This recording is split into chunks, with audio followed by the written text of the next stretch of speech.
Good morning. Can everyone hear me okay? Okay. I have a coaching voice and sometimes I speak too loudly, particularly around the microphone. I want to welcome you all to Three Crosses Church here in Butler. My name is Bill Baker. I'm a community organizer and administrator for a group called Frack Free Ohio. I'll talk about some of the work that we've done in the past here in a few minutes. First, I want to cover some good housekeeping, good neighbor rules for today's event.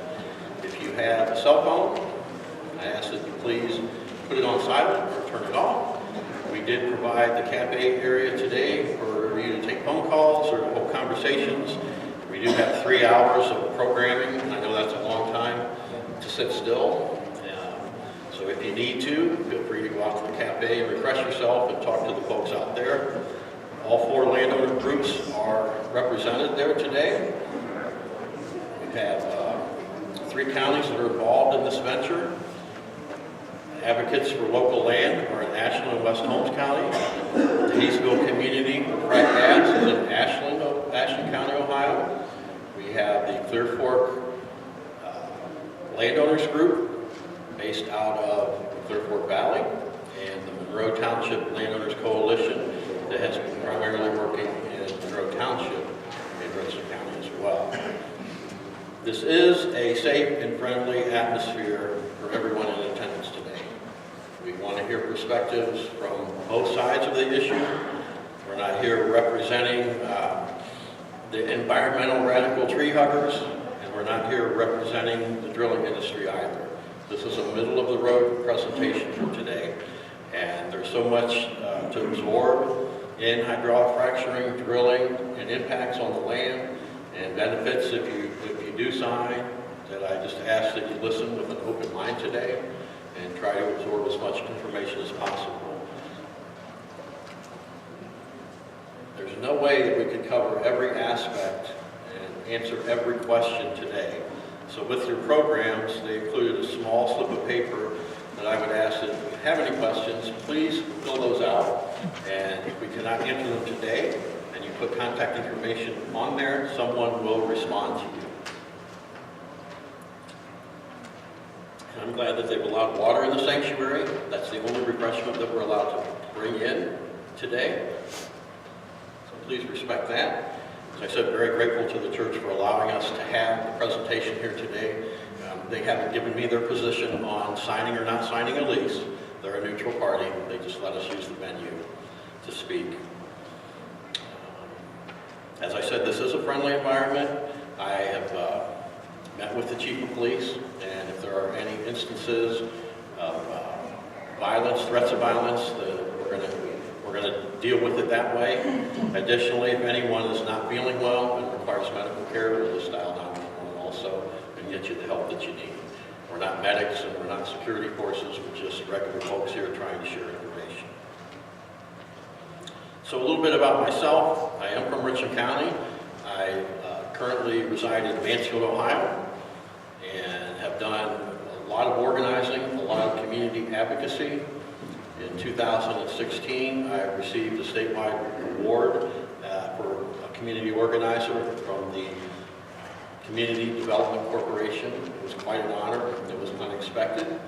And part of the reason I received that was work that I had done on hydraulic fracturing and protecting the city of Mansfield from hydraulic fracturing waste that was scheduled to be brought in to the city limits and dumped there. And we found out about this in 2011. And worked closely. We formed a grassroots group. That's where my group, Frack Free Ohio, came from. And we worked closely with local legislators to draft legislation that stopped the construction of Class 2 injection wells. What these Class 2 wells are a disposal method of drilling a well bore down deep into the earth and injecting the fracking waste down into the earth's strata. There's no tank or containment system. It just gets pumped down into the earth. And I believe last year's numbers were, there I have, Ohio has 217 active injection wells, with more permitted or in the permitting process. In 2016, Ohio injected 30,000 barrels over 1.2 billion gallons of frac waste. This is more than double that was injected in 2012. That's a lot of liquid waste. And eventually, we felt in Mansfield at least, that waste would migrate. That you cannot continue to pump that type of waste material, liquid waste material down into the earth and expect it to stay in one place.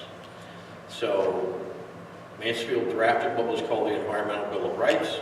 This was put on the ballot in 2012, and Mansfield is a charter government. In Ohio, you can have a charter government system. So we were able to draft legislation that did not conflict with state or federal law. It didn't conflict with the oil and gas industry laws that we have.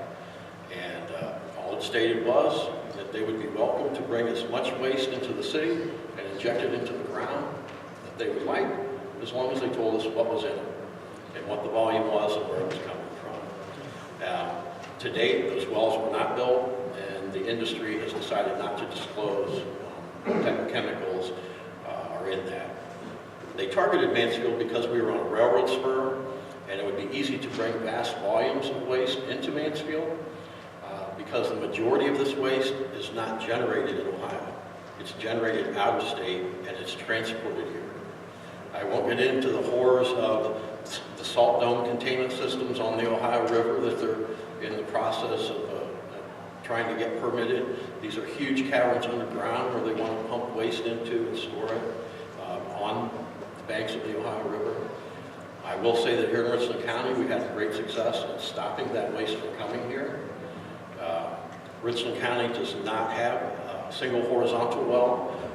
I don't know if one will be permitted here or not. In our endeavors, in working with landowners and with Cabot on the other side, trying to acquire land, they have permitting or applied for a permit in Ashland County in Green Township for an exploratory well. So we are bracing for the truck traffic and everything else that comes with fracking. The benefit we have right now is we don't have a lot of waste. We don't have any waste coming into Richland County. And we don't have any well sites that are generating waste. Not to be too crass, when I ask landowners who want to sign and have a well pad on their property, is that they please keep the 1 to 2 million gallons of toxic waste that's generated from that well on their property and not ship it out and dump it on an unsuspecting community. If we were going to be responsible while drilling, we would be responsible about the waste stream as well.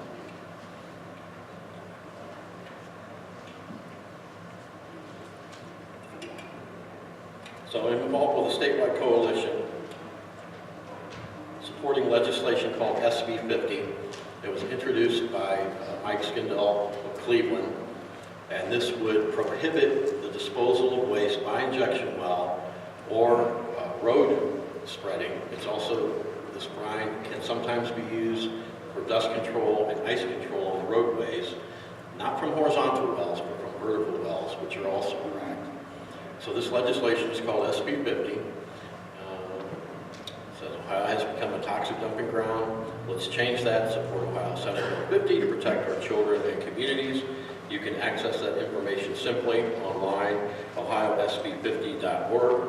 And I believe that the programs contain links to everything that we hear today, except one speaker canceled at 11:30 last night, as I briefly mentioned. Mr. Kucinich had an issue come up, and they are not able to attend today. So that's why we started a little bit late, and we have my friend Randy who's going to speak here on her personal story briefly to fill in his time space, and by 10:30 we'll be back on schedule according to the programs. So just a little information about SB 50. I told you the amount that we're injecting into Ohio land. Why they are dangerous? Basically, they're just pipes into the ground.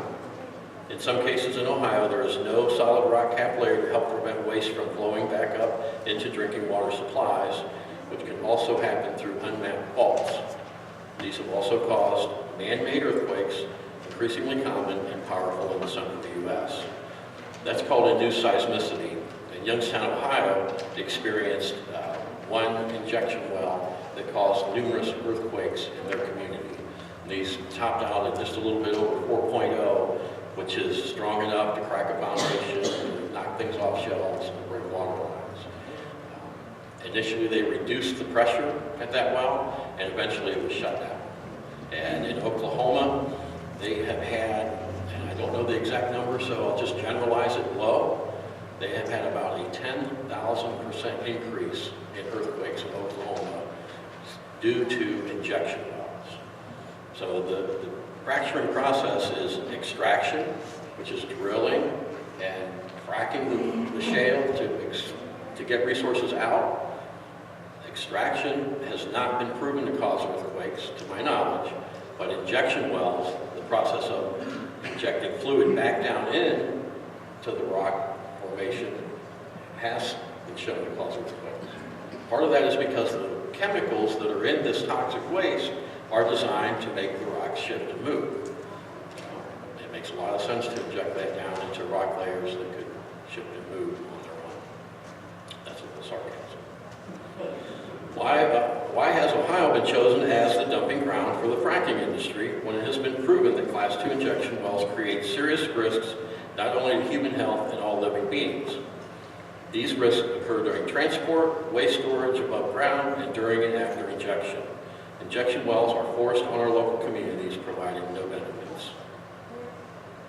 Oil and gas industry hazardous waste is legally exempt from most federal hazardous waste regulations and important provisions of the Safe Drinking Water Act and Clean Water Act.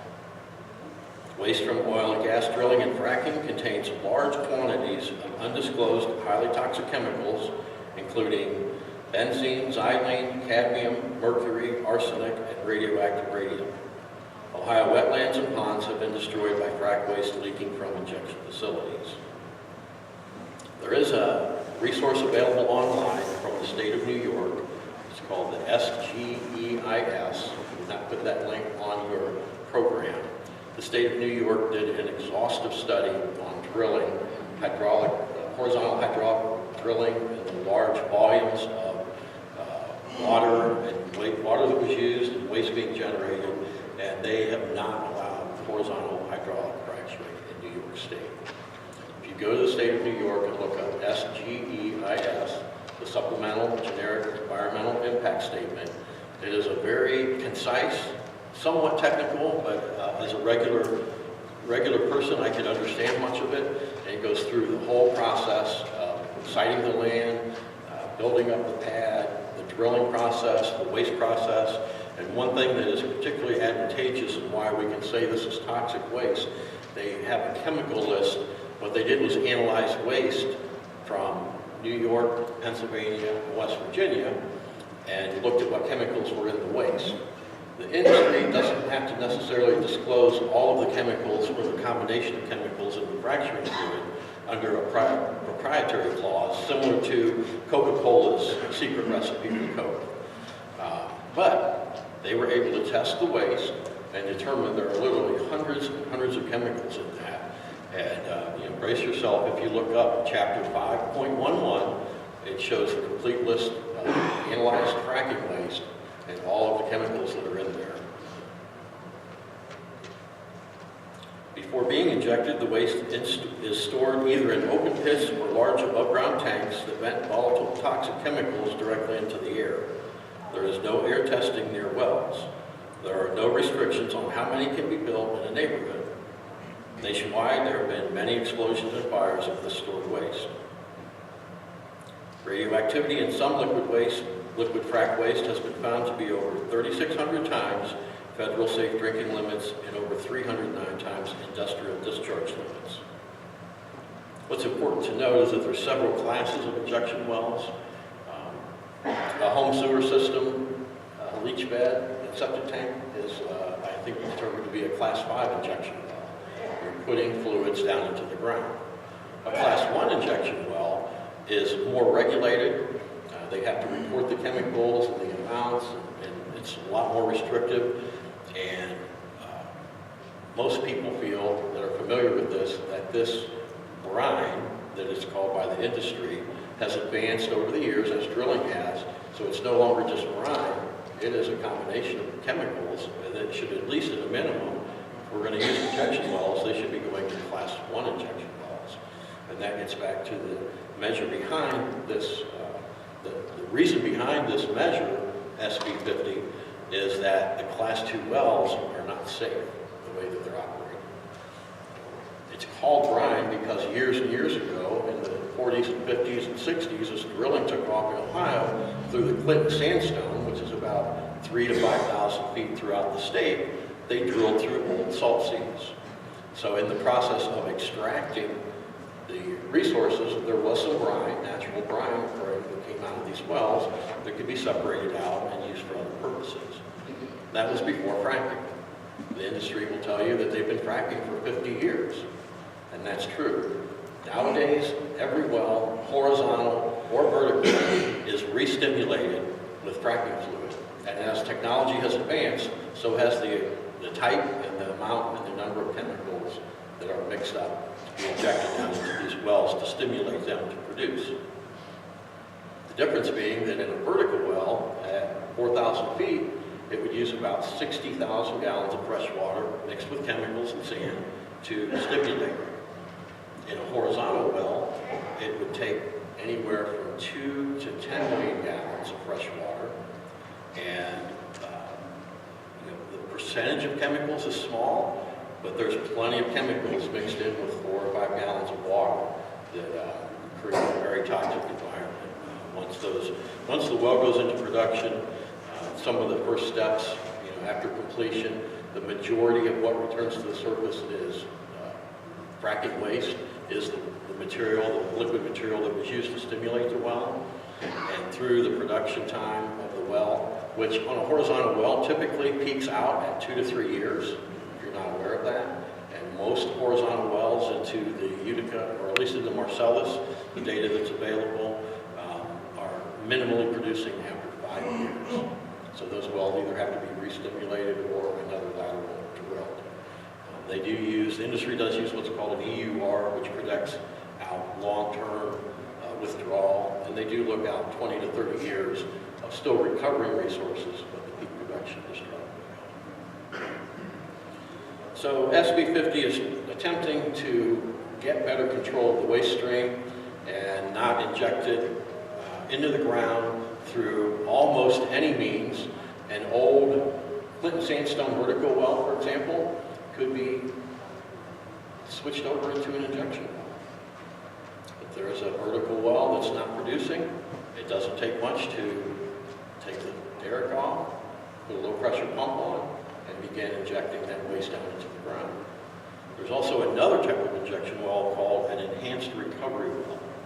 And what this is an injection well that's placed near a production well, and the waste is pumped underground near the mineral pool to force the resources up out of the production well. In Ashland County alone, it has the notoriety of having the most injection wells in the state, enhanced recovery wells, and they have over 50 fracking waste enhanced recovery wells in Ashland County alone.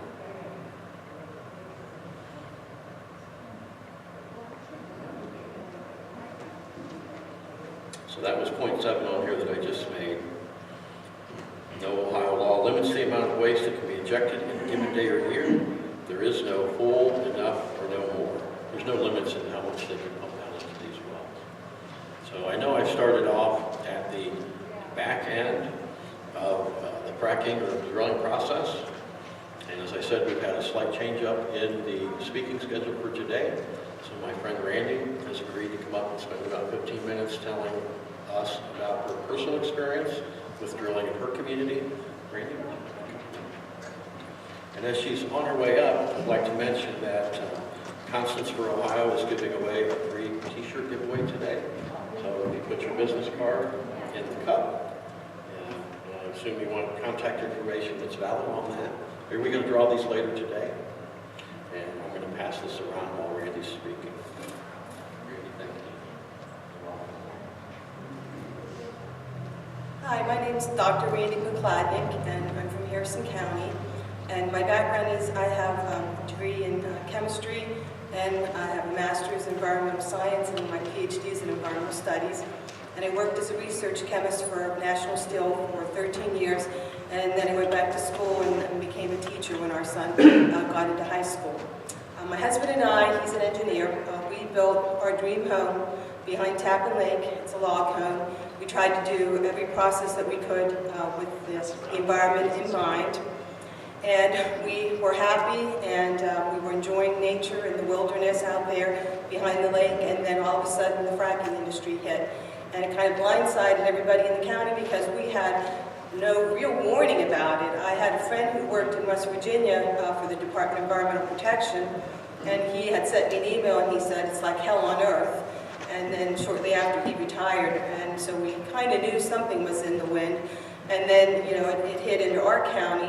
And we have been approached several times by land people to lease our property. We don't have a lot. We only have 4 acres. But we never signed a lease, and we never will.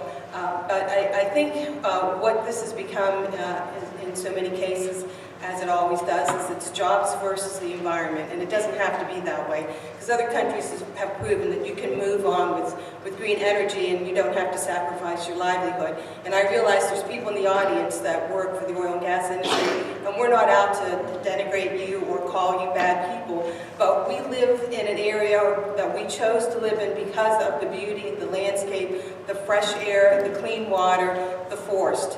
And we didn't plan on living in an industrial wasteland. And yet, since this industry has moved into our county, probably the most obvious thing is there are trucks everywhere, everywhere. There are water trucks, there are frack waste trucks. 2 miles down the road from our home, there is an injection well. About another half a mile past that, there is a water well that they built to pull water up and sell water. We had a frack pad probably maybe 2 miles down the road, just at the intersection of 151 and 250. So they were fracking in that site. You could see the glare at night when they flared off the fracking tower. And you know, my husband and I said, we can't even watch the stars anymore because the sky is actually obliterated at night because of all the flaring of some of the frack pads. You know, a lot of things that I would talk about have already been covered, but I will say as a chemist, I can tell you that there are over 400 plus chemicals in the fracking waste. And you know, a lot of these are organic chemicals, and like dissolves like, and we are organic molecules. And a lot of these chemicals, if you Google them and read about them, they are endocrine disruptors. Things like benzene, which looks an awful lot like estrogen and testosterone. And it only takes a small quantity of any kind of a hormone to turn on or off significant functions in the human body. And that's what happens when people are exposed to these fracking waste. It may not happen immediately, but down the road they may experience immune system responses that aren't normal to a human being. And we've talked to people who have lived right next door to frack pads in West Virginia. In fact, a woman came to a meeting and she had her son with her who was battling cancer, and he was only 11 years old, and she had completely surrounded her property with fracking pads. And you know, a lot of doctors will tell you they've done significant studies now in western Pennsylvania. There are organizations that are starting to go into the communities and take testimony from people who are suffering, that have lived next door to these facilities for 5+ years. It's not something that you want to be exposed to.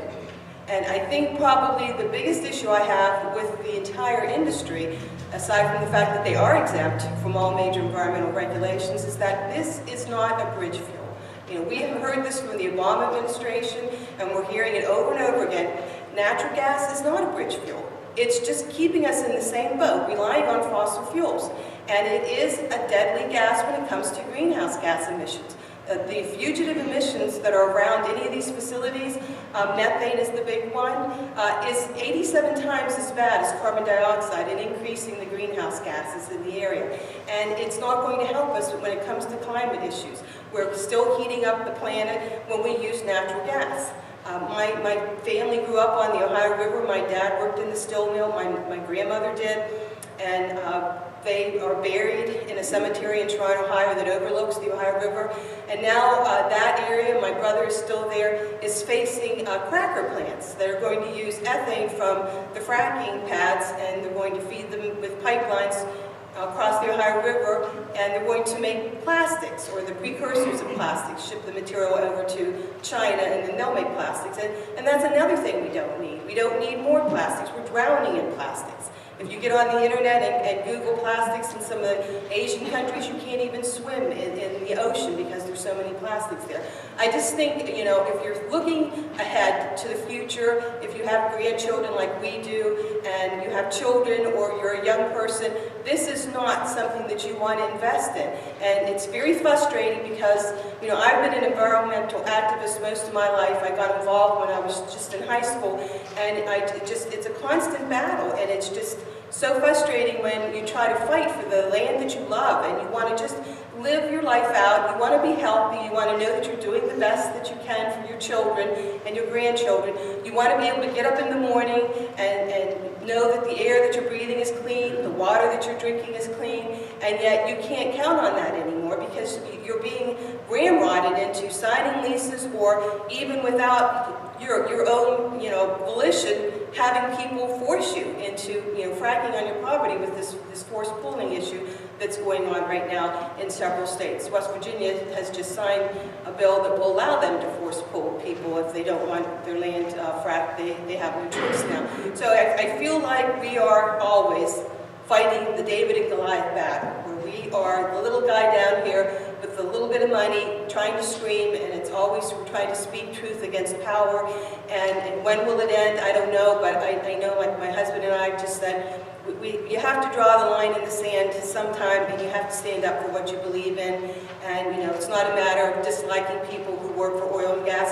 That is your job. This is our lives. This is our future, our children's future, and our grandchildren's future. And we feel like we just can't sit by and let this go on. And, you know, we drove 2 hours to get here, but I just want you to know that this is something that you don't want to invite into your community. If you can stop it, if you can draw the line in the sand, please do.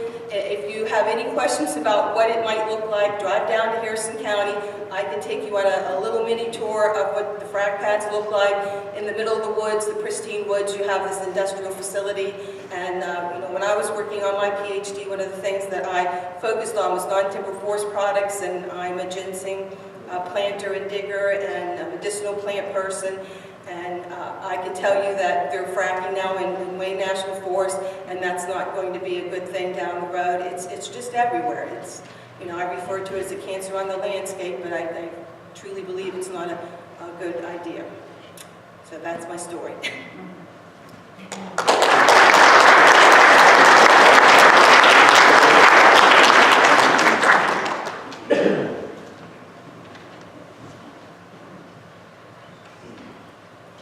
Thank you, Randy. I appreciate you filling in at last notice. You did a great job. Next, we have my friend Laura Burns. She's with the Moms Clean Air Force. She's the Ohio organizer for that national organization.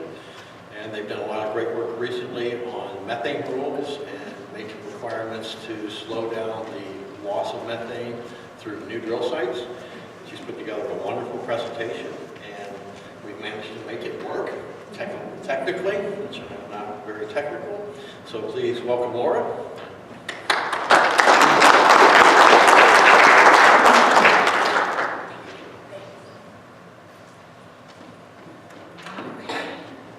Good morning, everybody. Like Bill said, my name is Laura Burns.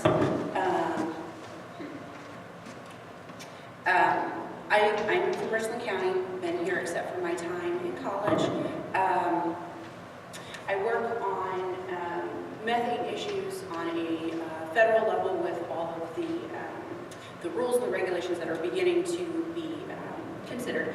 And here in Richland County, because it wasn't ever an issue that people were interested in engaging, they stuck to the federal stuff. Well, now that it's becoming a bigger and bigger issue, I'm very glad that I get to keep my energies a little bit closer to home. So, this morning we're going to go through this PowerPoint, if you can find it online.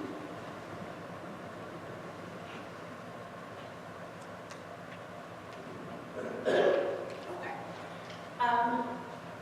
What you see up here is a well pad that is right next to a school.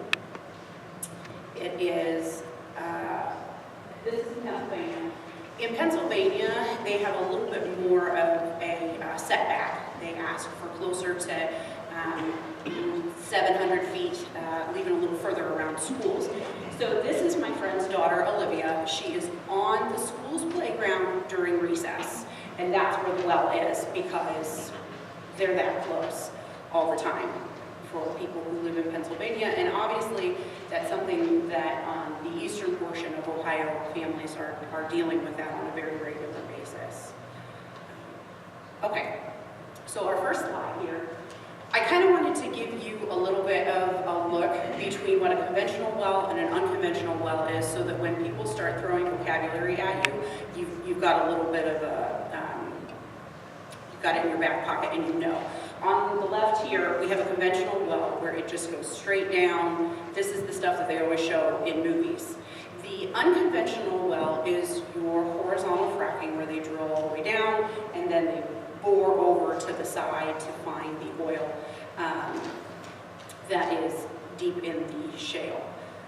So unconventional hydraulic fracturing, as we've mentioned before, it requires a mixture of high volumes of water, which of course they take from the area. And here, I keep hearing about this wonderful aquifer that you guys have that means that your water doesn't have to be treated, and what a shame to take water that's already so pure and then muck it up with a whole bunch of chemicals and sand and then jam it down into the rocks below. Why would you want to do that to your beautiful countryside? So this is conventional, unconventional well. One of the things that I would like you all to take a moment, when you have some time, take a moment and go to the oil and gas threat map. This is a tool, and it's a very valuable tool that was put together by Earthworks. They have mapped out where the oil and gas infrastructure is throughout the entire United States. So you can get on this website and you can search your address, you can search your child's school, you can look anywhere you want and see what structures are near your place of interest. In Ohio, you can see that real big yellow spot over there. That's Ohio, Pennsylvania, and West Virginia. And when I was looking around, it's really frustrating that there are so many schools and there are a lot of medical facilities, which is another thing that you can find on here, that are within the blast zone. If there is an accident, these schools are at risk, these healthcare facilities are at risk, and it's not safe for our families, and it's not safe for the people who are working in these locations. So, our next slide is about why unconventional hydraulic fracturing is different. One of the big issues, and we've already touched on this, is the air pollution that occurs. Methane is the main component of natural gas, and I know everybody is always blaming the cows for the methane, but this is a time where we need to back off, okay? The bulk of methane that is in the air, that is measured, comes from the oil and gas industry. As I mentioned before, lots and lots of water is used, high pressure, and they will repeatedly frack the same location. If it starts to slow down, they try to break it up again and get more oil out. And so, in addition to the methane, you have a whole bunch of other chemicals that are coming out into the air. These are carcinogens, these are endocrine disruptors. They're not things that you want to breathe. And I know a lot of times people will say, well, but there's so much air and the amount of chemicals that comes out, it's not that high. And I would like to ask you that if somebody gave you a glass of water and then dropped like a quarter of a teaspoon of cayenne pepper in it, would you still be interested in drinking that water? Because I wouldn't. Even though it's not that much, it's still not great, and it's not good for my body to sit and chug that down. And it certainly isn't what I intended to drink in the first place. So that's something to definitely keep in mind as you're hearing arguments about the amount of chemicals that are in the air. Chemicals in the air are chemicals in the air, no matter what volume it is. It also doesn't stay put. It's not like someone will give, they'll say, sure, come in and drill on my land. It's not like, here are my perimeters of my property, and pollution's not going to go anywhere. It will stay right here, because it doesn't. Air is not a respecter of persons, and to think that you can contain that is very foolish indeed. Next slide. Thank you. So this is a picture of a well pad. They're huge, and for those of you who have not been to see them in person, they are huge, they are noisy, and they are bright. I was on a trip and went out to Barnesville, Ohio. And Barnesville has been in the news again recently because of some leakage, explosions, and just bad practices happening there. I spent my day going around. There's a Quaker boarding school there, and they have put together a lot of these things that they call frack tours. And we got together with Earthworks, and Earthworks has an infrared camera that's called a FLIR camera, and they go around and you go to these locations and you look at them, and to your naked eye, they just look like an eyesore. But when you look at it through the infrared lens, you can see the emissions that are coming off of it. And I have to tell you, these things, yes, they are loud and they are noisy, but there's still pollution that's coming out of them at every step in the game. So you start out with your drilling well. They do the site preparation, then they drill, and then they do the hydraulic fracturing, and then sometimes they abandon the well, and then you're stuck. Sometimes they clean it up, but more often than not, it does not happen. Now, my next slide is a picture of the active hydraulic fracturing it's happening there. The whole process for a fracturing well it's about 10 weeks. So you're looking at a couple months of your life that are dedicated to only the fracturing process. There's still the lead up to it and then the takeaway. And even though the way that things are worked in Ohio, the EPA has said that whenever they do disturb the land and the water, the company is responsible to come in and remediate the land. And for those of you who have been following the Rover pipeline debacle, they're not doing a great job of cleaning up after themselves. And they're saying that it will take time. Well, the longer the time takes, the more it gets in your water, the more it gets in your soil and contaminates your plants. And if you're a farmer with animals that are grazing on that grass, they're grazing on those chemicals too. So 10 weeks, sure, it doesn't sound too bad, but in the long run, it definitely stretches. Now, I mentioned Rover when we go to the pipelines. So when Rover came through, and is coming through, I guess I should say, once these gas wells are drilled, they're set up and established, then they start bringing in the pipelines. Now, Rover has been an issue for quite a while now, but you can see a picture here of how they cut through the land. And they did it in Wayne County. My in-laws live right next to the pipeline. And they ripped out the trees, they ruined the field, they just came through. And my in-laws, who were not particularly concerned about the level of pollution, their biggest complaint was the amount of trucks. They couldn't get out of the driveway because the trucks were always in their way. They were stopping traffic. They were just everywhere all the time.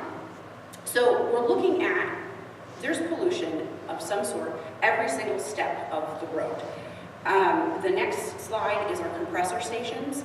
Natural gas, when it comes out of the well, we take it on the pipeline, and then it goes to a compressor station. The gas has to be constantly pressurized in order to keep it moving because it's not going to do it on its own, and that's why you have your compressor stations along the way. Now, one thing that I would like to mention, if you guys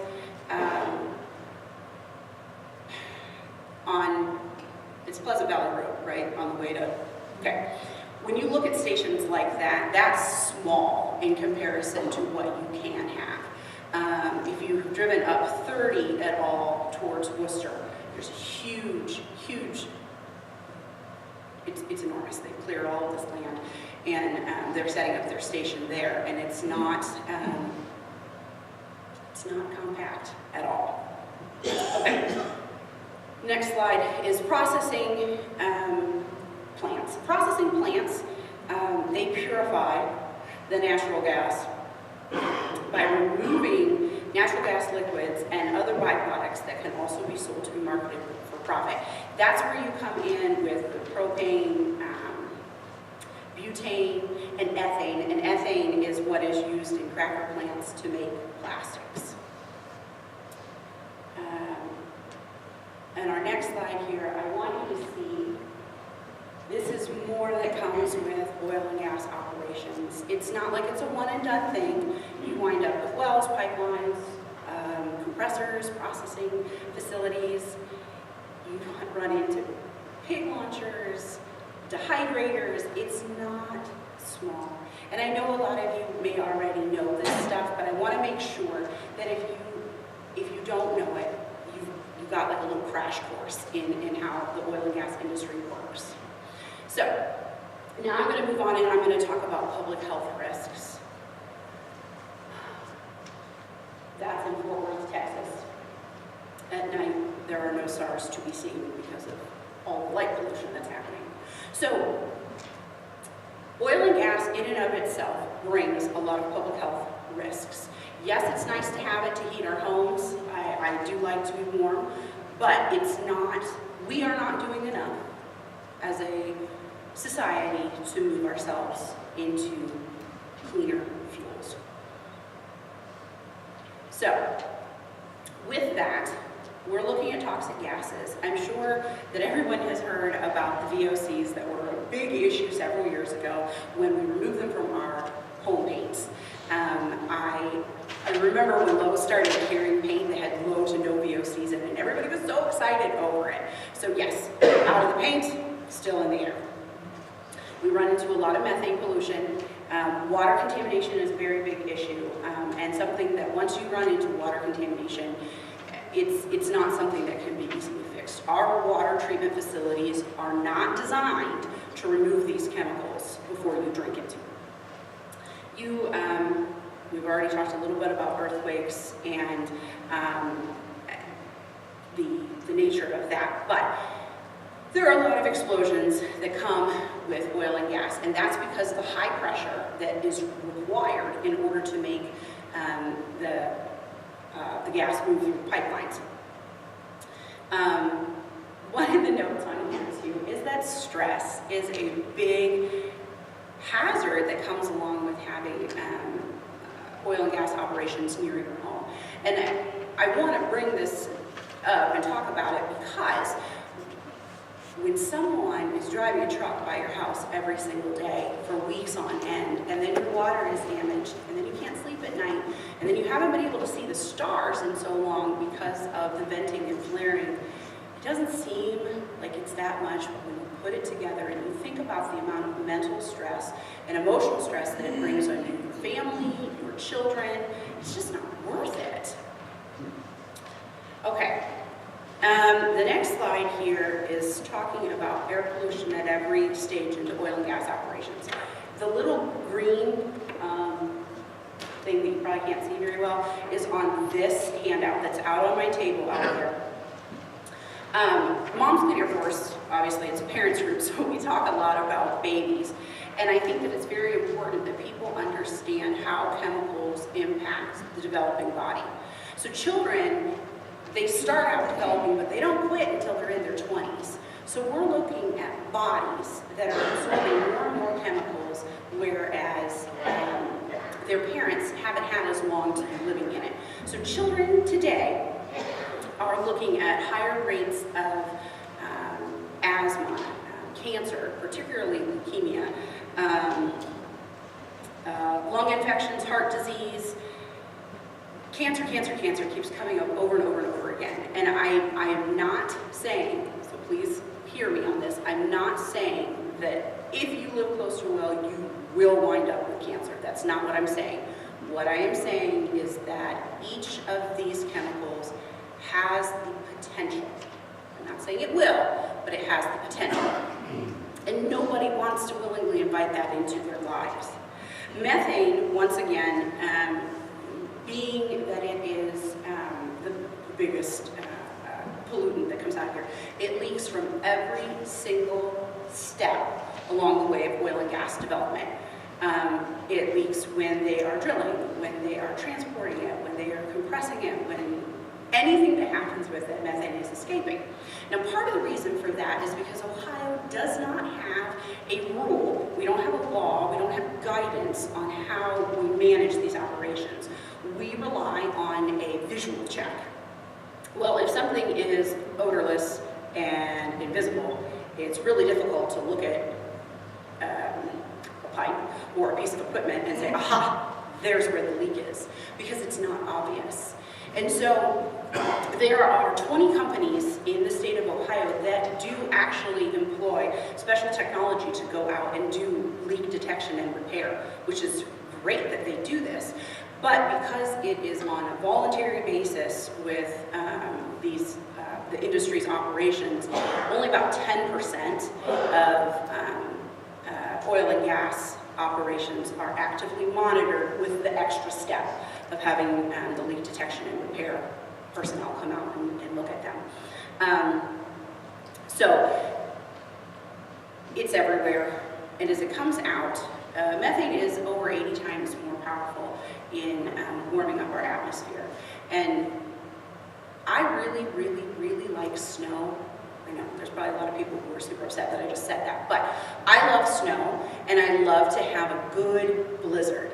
When was the last time we had a really significant snowfall? We're not getting them as regularly as we did when I was growing up. And for where we are in the United States, it's not normal. We're not getting an opportunity to refill our aquifers. We're not getting an opportunity for our birding population to be truly healthy.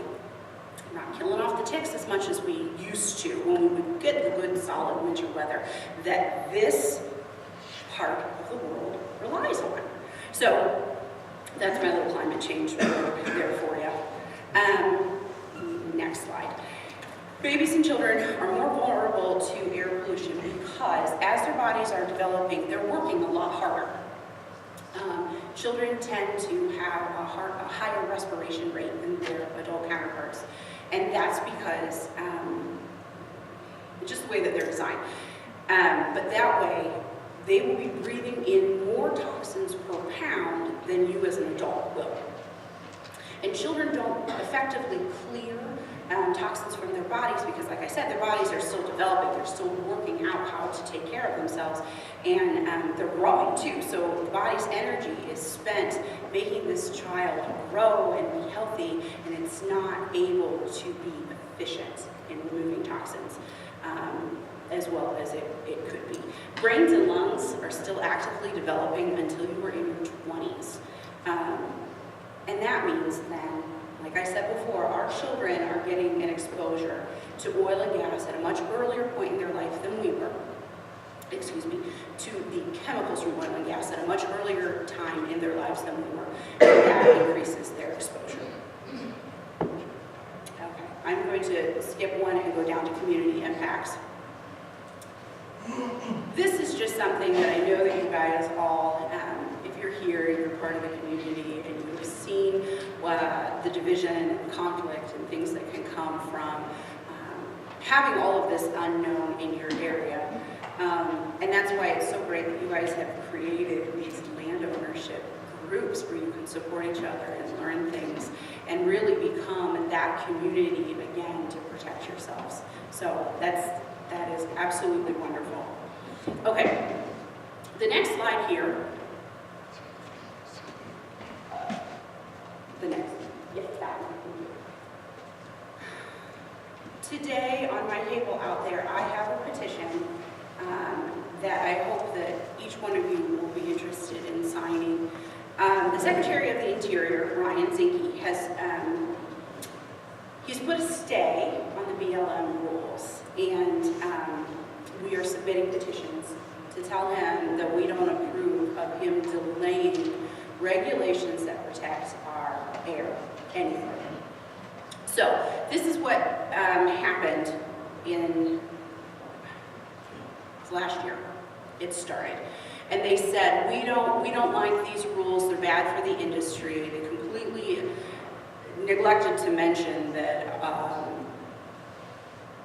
there are businesses that do the leak detection and repair that would really benefit, that we could bring in more jobs, that we could protect our people if we had regulatory processes that were in place to make sure that we aren't just leaking methane and other chemicals willy-nilly. So as they've been working their way through this, they're trying to dismantle each one of the protections that Bill and I worked on several years ago, trying to get them to be put into place. And basically, the protections are just there to make sure that we don't have an undue amount of leakage, that cracks and fissures are repaired immediately, that there's more safety for the people who live and work in these areas. And when I say work, I mean the people who are also working for the oil and gas industry. Their health is no less important than our health. And it's sad to think that they could be jeopardized because we don't have proper protections in place. So, when you get a chance, on my table I have the petition. If you would like to sign it, I would appreciate that. Okay, next slide here. That's Ryan Zinke. The BLM, which is the Bureau of Land Management, manages the federal government's onshore oil and gas program, so drilling, fracking, all that, with the goal of facilitating safe and responsible energy development while providing a fair return for the American taxpayer. The BLM also manages some aspects of oil and gas that are being, that's developing in the Indian tribes' properties. In 2017, BLM generated approximately $2.2 billion in federal royalties, rental payments, and bonus bids, all of which were split between the U.S. Treasury and the states where the development had occurred. The BLM does not regulate air quality, though. So oil and gas rules and standards fall into two categories. They're either your new and modified sources or your existing sources. New and modified is within the last 10 years. Existing is infrastructure that has been around since it began. So as you can imagine, the existing infrastructure is old and it needs attention. But when there's not a rule in place to insist upon this kind of attention, it's not necessarily happening. Okay. Next slide here. I'm giving you a little bit of the regulatory background here so that you can, just so you have it in your back pocket if you need it. The Environmental Protection Agency, the EPA, which is led by this man, Scott Pruitt, their focus and obligations under the law are to provide oversight, guidance, and where appropriate, rulemaking and enforcement that achieve the best possible protections for human health and the air, water, and land where Americans live, work, and play. The EPA is a federal agency that sets standards that are a federal level. Now, the federal government can say this is what we need to do, but also states can stand up, like with SB 50, and say, we want more. It's taken too long for you people up in Washington to get your act together and make a decision, so we're going to do it for ourselves. Okay, next slide, please. The state environmental protection is because at the minimum, we have to do what the EPA has set as federal standards. Each state has the ability to decide how it will meet or surpass the EPA national baseline. Ohio has no specific ruling that would set a standard of safety for all residents. Okay, next slide, please. This here, this cute little cartoon, is illustrating what I said before about air not having boundaries. This is somebody in Pennsylvania, and that's somebody in Maryland. Depending on which way the wind is blowing, states, counties, cities, we're getting everybody else's air all the time. So, sure, New York said no fracking, but they're surrounded by states that do, which means that when the wind blows west, they get all of their pollution as well. So oil and gas is exempt from parts of the Clean Air Act, the Clean Water Act, the Safe Drinking Water Act, They are exempt from parts of the Resource Conservation and Recovery Act and parts of the Compensation and Liability Act. They get a lot of free passes on things, and that's why it's our job, like you guys are doing today, to show up and say, we need more protection. Which is why, next slide please, we do need methane regulations. The largest source of industrial methane emissions is in the oil and gas industry. Like I said, leave the cows alone. Public health is a big, we suffer publicly because natural gas operations, they leak, they vent, they flare. Venting and flaring is typically planned, leaking is not. And when they leak, vent, or flare, they let off the methane and other hitchhiker pollutants that come along, and they're there for the party. Capturing methane will also then capture these extra pollutants. Methane is a potent greenhouse gas that accelerates climate change. Allowing methane to leak the way that we are is wasting a resource. It's literally just going up into the air and we're not benefiting from it at all. Bureau of Land Management is wasting taxpayer money because cost-effective technologies do exist. There's 20 companies in Ohio that can help capture this oil and gas waste that is happening. Ohio is losing almost $40 million of wasted gas every year due to leaks and outdated equipment. Next slide, please. This is the timeline for our current regulations. And I wanted to show you this because these are things that we've been working on for a long time. The waste prevention rule, that's what I was talking about with the petition. It's suspended right now and they are planning to dismantle it. When you dismantle a rule like this, we continue with the waste, we continue with the pollution. Right.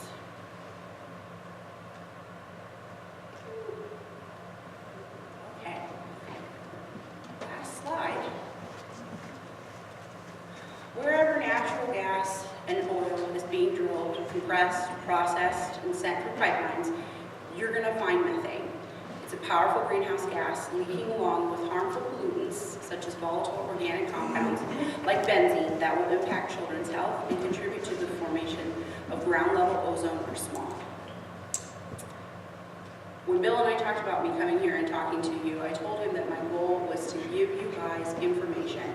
I don't want to scare you, I don't want to make you angry, but I want you to be aware.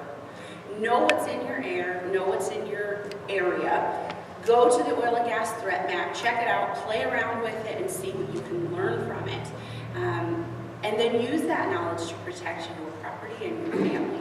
If you guys are interested in traveling to Worcester, on Tuesday we are having another event at the Red Cross building from 6:30 to 8:30 in Worcester, and I will be speaking again, as will the Sierra Club, Ohio Environmental Council, and Earthworks. Earthworks is actively looking for people who would be interested in having their properties, if you have oil and gas, on your property or in your near vicinity. They are looking for people who would be interested in them coming out with their FLIR cameras to film the area and see what's happening. So that is all that I have for you. Thank you very much for your time.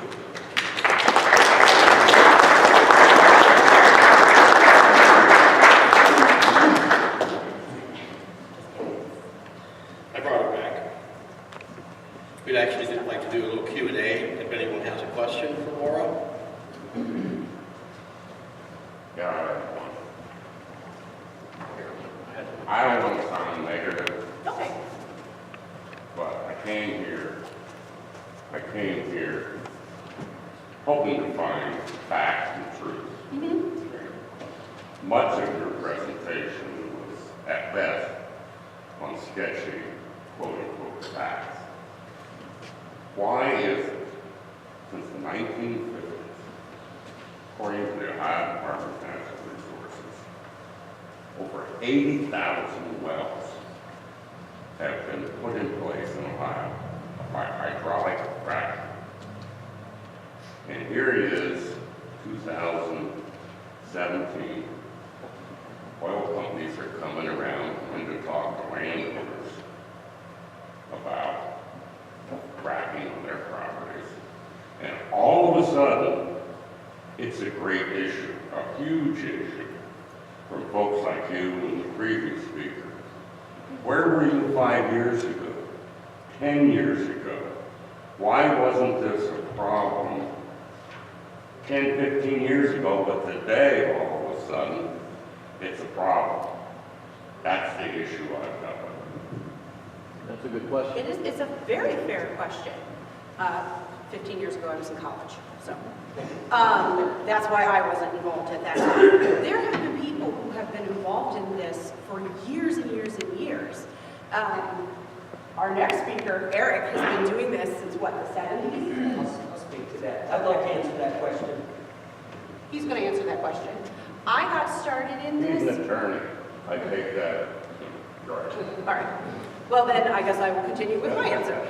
I got started in this because I worked in a research lab and I learned about toxins and the way that they impact the human body. And I saw firsthand how inhalation of chemicals works. And so when I started that job, I was already, let's recycle everything and keep the toxins down, but I didn't realize what I was being exposed to on a day-to-day basis. So when I get involved with things like this, I'm not just talking for myself. I see a lot of other families that they're surrounded by chemicals, and it's overwhelming. When you look at what you don't know, it's overwhelming and it's upsetting. And people say, I can't handle it because it's just too much. I like it. I'm not afraid to come to some place and talk to somebody or somebody's and say, hey, let's do something about it. But why do you blame the oil and gas industry now all of a sudden? These toxins have been there. Yes, they have, but they're for years and increasing. years and years. Yeah. And it seems that you and the other people want to put all the blame on the people that are out there drilling and fracking. I try to find the high department of natural resources. You read what they say, and it's not, and it is significantly different than what you're saying. Are you aware of that? Okay, I have to check. Okay, as a chemist, first off, the amount of infrastructure development, including, I got it pretty loud now too, including the pipelines, including the amount of withdrawal of surface water, including the injection wells. When I talk to people, I tell them, I'm a chemist and I've been involved in environmental issues, and when I was a kid, they were strip mining where we lived in Jefferson County. But this is not your grandpa's oil and gas fracking. This is not the same. There was a picture up there and it showed you the conventional way, and we see the grasshoppers dotted around various areas in Carroll County and Jefferson and Harrison, but this is not that way.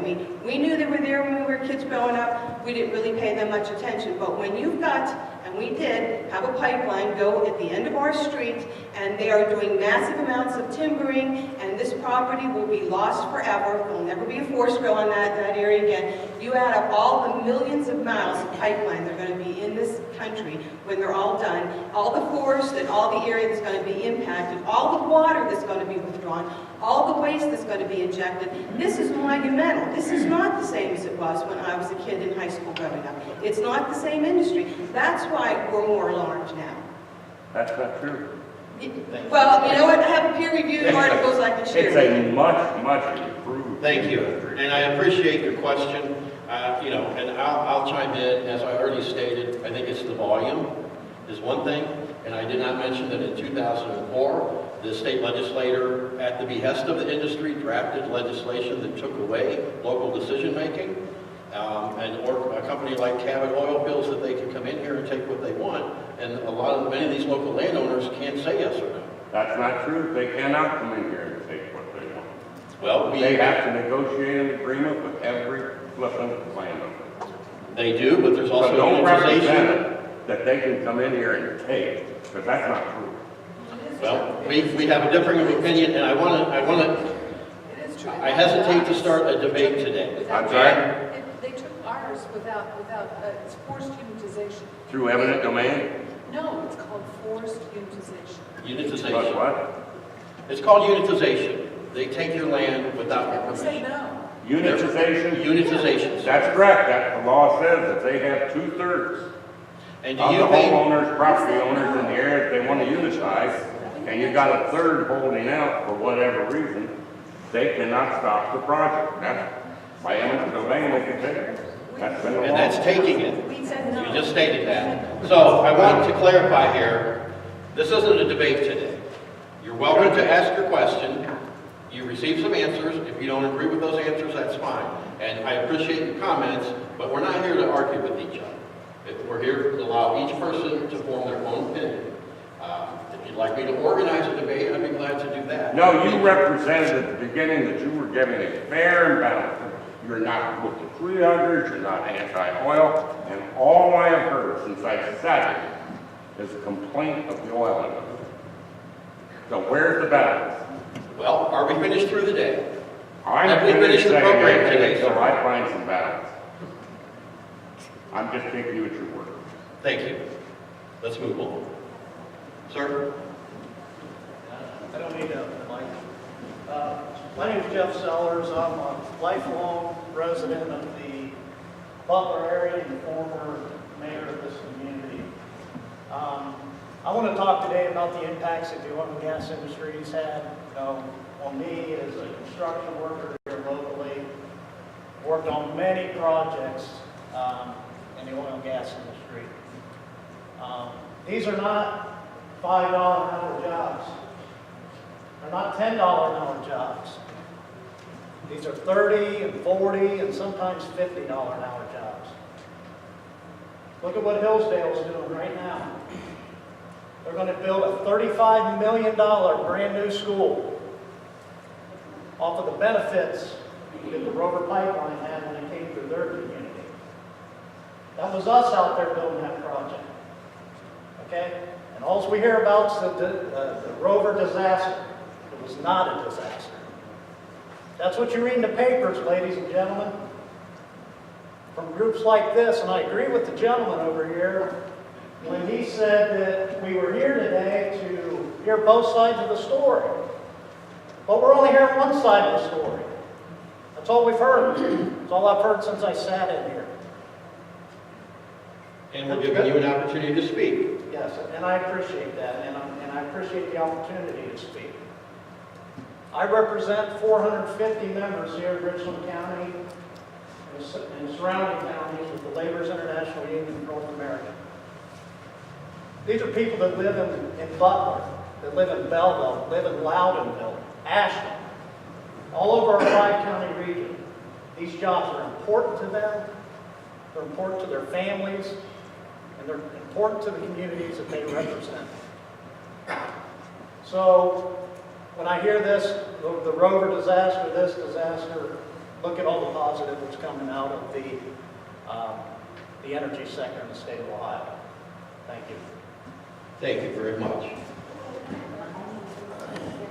Sure.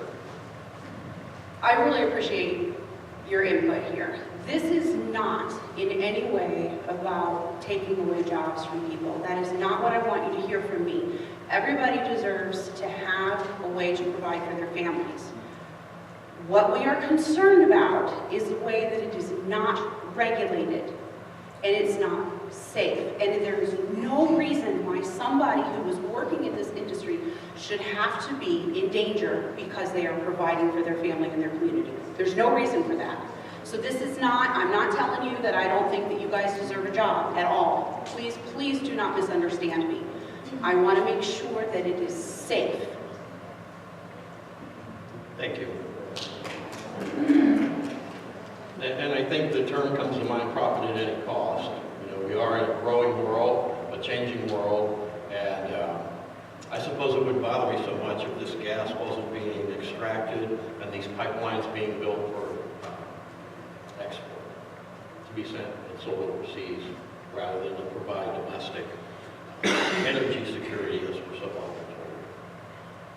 Any other questions or comments? Yes, ma'am.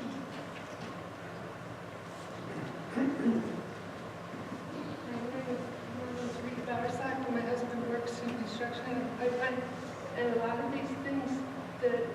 sitting there just because people are not in the work. I mean, they have safety meetings every morning before they go to work. They have safety meetings every week. They have double in the day. Everything that they do is done to perfection, done to the EPA rules as much as they can. They're doing their job. They're doing it well. And you can't, I'm a landowner too. It's hard to decide whether you want to do the landowners or do the public. But I have to decide for my family what makes it better. And my husband provides for me and my kids. And it's like a resident. Thank you very much. Yes. You have a question? Well, yeah, I have, well, I just wanted to say that, you know, aside from the health issues and everything else that was talked about, one of the biggest issues I think is the leases of the very landowners. Yeah, we're going to talk about that. Do you have a question on that? I'd like to understand. The force pooling? Okay. Yeah, force pooling or unitization is a process by where the majority of landowners have signed. So I believe it's 65%. And then the drilling company can take the remaining landowners who are within that unit, that drilling unit, those that don't want to sign, and by a court order, get the mineral rights to be able to drill under the properties. They cannot drill under a landowner's property without some type of a lease, some sort of mineral lease. They can't just ignore your desire not to sign and drill underneath it. There is a process set up through the court system for them to unitize a unit so that they can drill. Like I said, that is a court process and it has to be determined by the state of Ohio. 65% of landowners that sign on to a geographical area or a unit, there's a certain amount of land that has to be contiguous and complete before they can put a drilling pad and a wellbore in. So they don't just drill underneath your property without your permission, but they do have legal means, once they achieve a certain amount of leasing, to take that. Does that answer your question? Pipelines are different because they transport, if it's a commodity, a public resource like oil or gas, the pipeline right away can be taken through eminent domain for the good of the country, basically. Yeah, it's a different terminology, a little different process. We haven't talked at all about people who do not own the oil and gas rights to their property.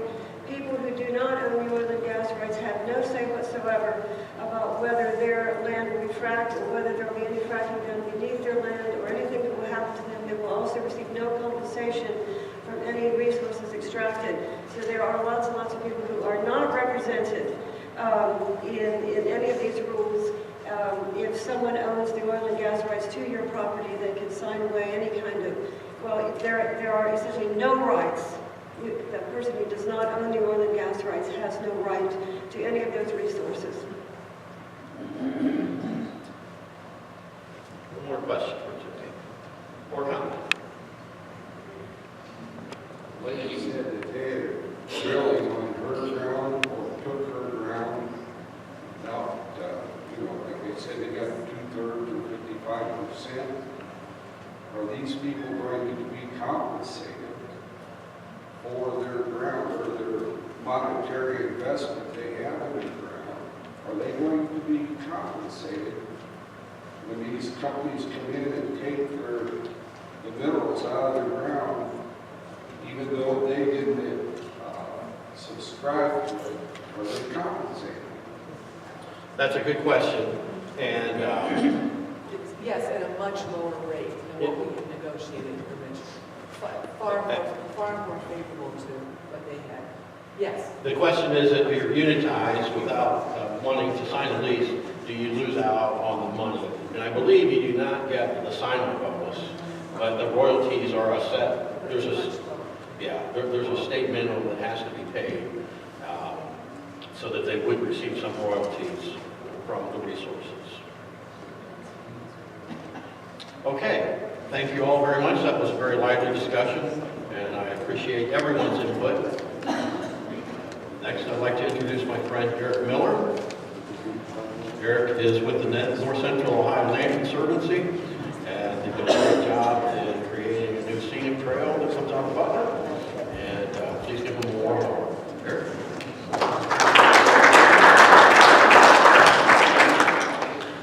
Hi, thank you. As Bill said, my name is Eric Miller, and I'm going to try to talk about this matter from what I'll call a capitalistic point of view.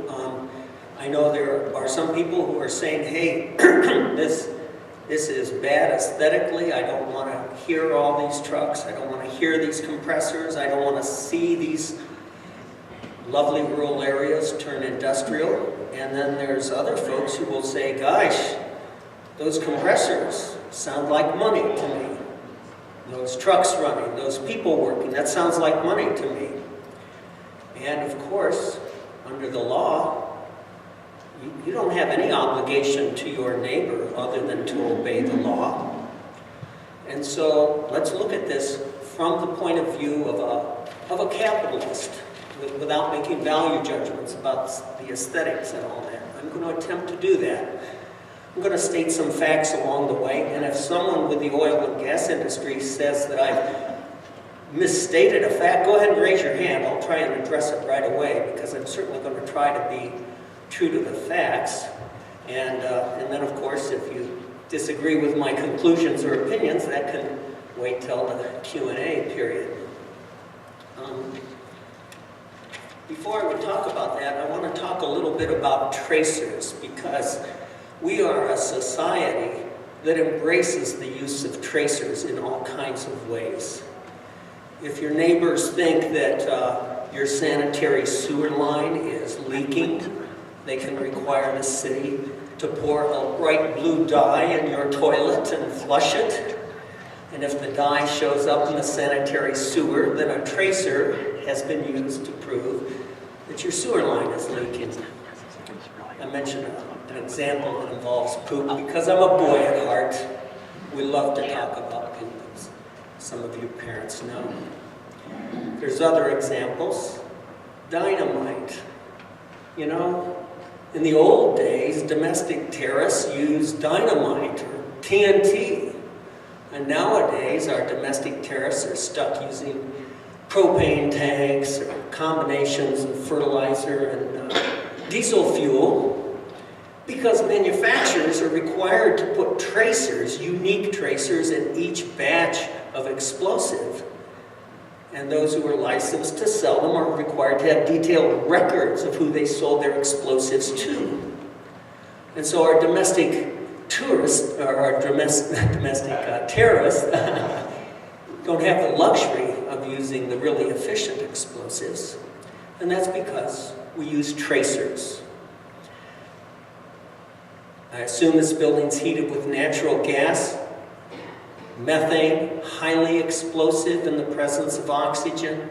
You can't smell it, you can't see it. But we don't worry about this room exploding because the gas company puts a stinky chemical called a mercaptan in the methane so that we can smell it, we would detect it, that gives us knowledge, and we would know to evacuate if we smelled natural gas. Two examples involving explosives, because as a boy, I was fascinated by burning things and blowing things up. And I don't know about Randi. She's got a PhD in chemistry. I studied chemistry in the late 60s and early 70s. And all the chemistry majors, we found out talking to each other, we were kids that liked to blow stuff up. And that's why we became chemistry majors. So that's why I gave you examples involving explosives. But we use tracers in science all the time in our society. We use them in industry because tracers create transparency, and transparency makes knowledge available. So as we talk about this, we talk about looking at fracking your land, and I'm trying to take a straight up capitalistic point of view. Tracers will factor back into this discussion. But I'd like to go back to the history of fracking because it goes back over 120 years. a veteran of the Civil War, drilled a water well and was disappointed he got no flow. But he knew how to handle explosives from his war experience, so he dropped a bomb down the well and it exploded and it fractured the surrounding rock formation, creating cracks. The water flowed through the cracks, and all of a sudden he had plenty of water to keep his cattle alive. And so that's when fracking began, 120 years ago, and all kinds of wells get fracked, and it's happened millions of times. And for a long time, no one had a problem with it. About 17 years ago, Columbia Gas was getting ready to frack a well that was within 300 feet of rare plants that we had in our nature preserve, one of our nature preserves here near Butler. And the botanists, who run our land trust said, we're going to frack right next to, our rare plants, one of which is called bastard toadflax. What a name, But, they're going to kill the bastard toadflax. So naturally I was worried about it, and I didn't know anything about fracking. And I said, but, they have a lease. We bought the land. Columbia Gas has a lease. I can't stop them. But I visited the site 5 different times during the fracking process. They fracked their storage well to expand the sandstone formation so it would store gas better. And so 5 different times throughout the process, I'd stop and I'd talk to the workers and I'd look and see what was done, and they never came close to jeopardizing this rare plant community 300 feet away. They fracked at 4,000 psi. Well, that was the pressure, 4,000 feet deep. That degree of pressure didn't threaten our aquifer. They fracked with 30,000 gallons of water. Well, that wasn't a big volume. So I watched that whole process from start to finish, and I had no problem with it. I had no problem with fracking 17 years ago. It's a little bit different now. Now when you're talking 2 million gallons per frac, and now you're talking about 15,000 psi, that's a big change in volume, and it's a big change in pressure. And previous speakers have described it somewhat, and I'm going to speak to you simplistically, within my limited time here. But if you look at this frac for a minute from the point of view of a gallon of water, if you're one of those 2 million gallons and you come surging out of that pipe, you're going to go to where the pressure is the lowest. And one logical place to go is to follow the outside of the pipe in the space that was created by the drill that drilled the space for that pipe, right? And if you're a gallon of water looking for the lowest pressure, you would get out and follow the outside of the pipe and follow it all the way back up. Now, the industry naturally anticipates that as well.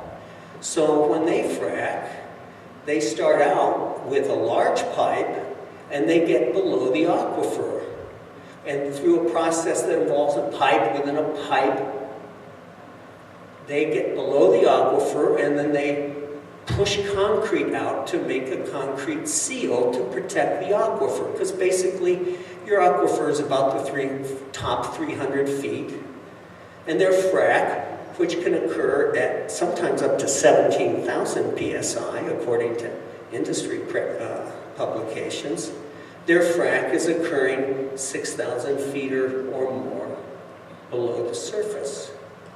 So they create a concrete seal to block the flow of water back. It's intended to protect the aquifer. And they pressure test it at 500 psi. Now, if you look at it simplistically, again, I'll acknowledge, 3 pounds of water, 3 pounds, talking 3 pounds, psi, takes 2.2 feet of water, a water column 2.2 feet high, to create a pound of pressure. So 3 pounds of pressure would be a water column this high. 15,000 pounds of pressure would be a water column more than 6 miles high, which means that simplistically, at least, the potential pressure up against that seal is maybe around 12,000 psi. Now, it's much more complicated than that. There's the coefficient of friction of water going into the rock and all kinds of other things.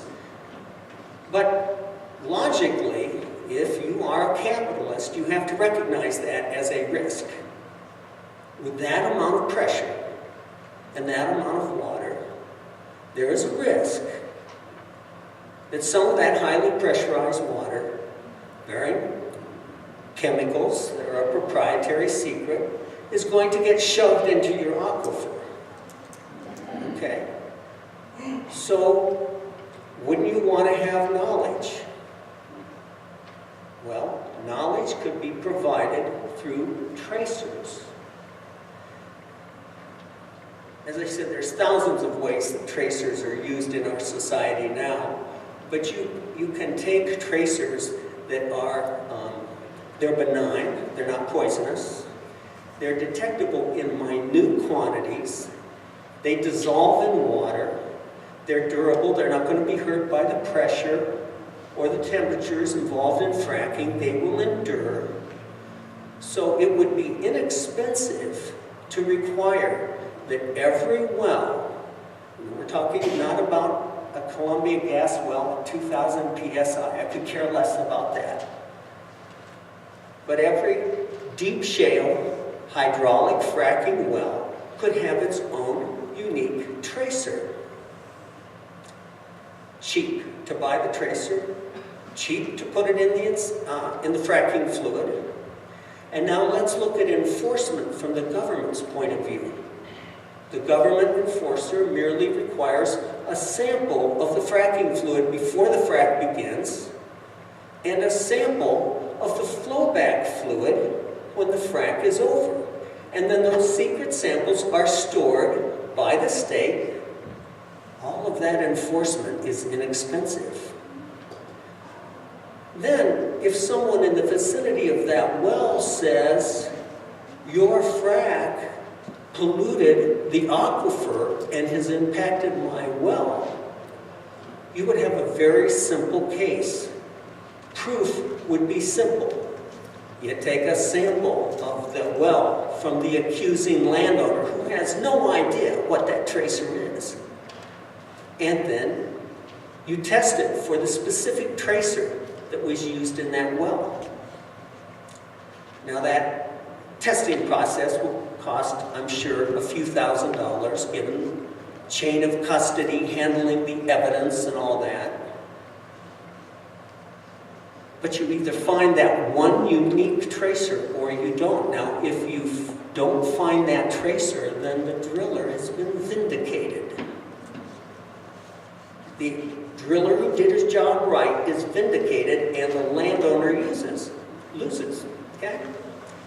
If you find that tracer, then the landowner has won his case. And he's won his case without having to hire expensive efforts and without having to hire a high-powered law firm. A regular small-town lawyer who knows a little bit about trial work and introducing some expert testimony could take that case and win it. In the absence of having a tracer in each unique well, practically speaking,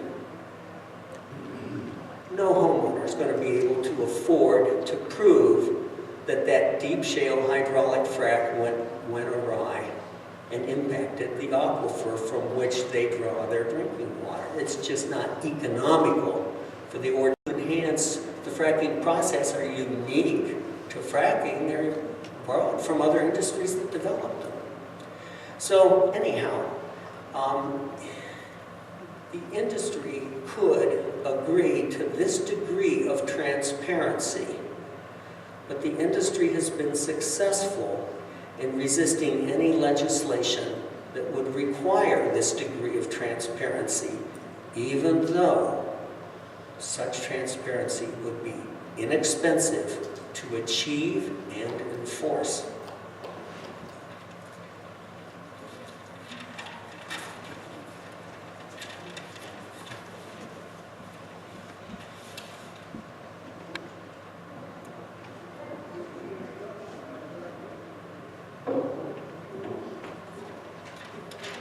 I'm skipping a few things that other speakers covered.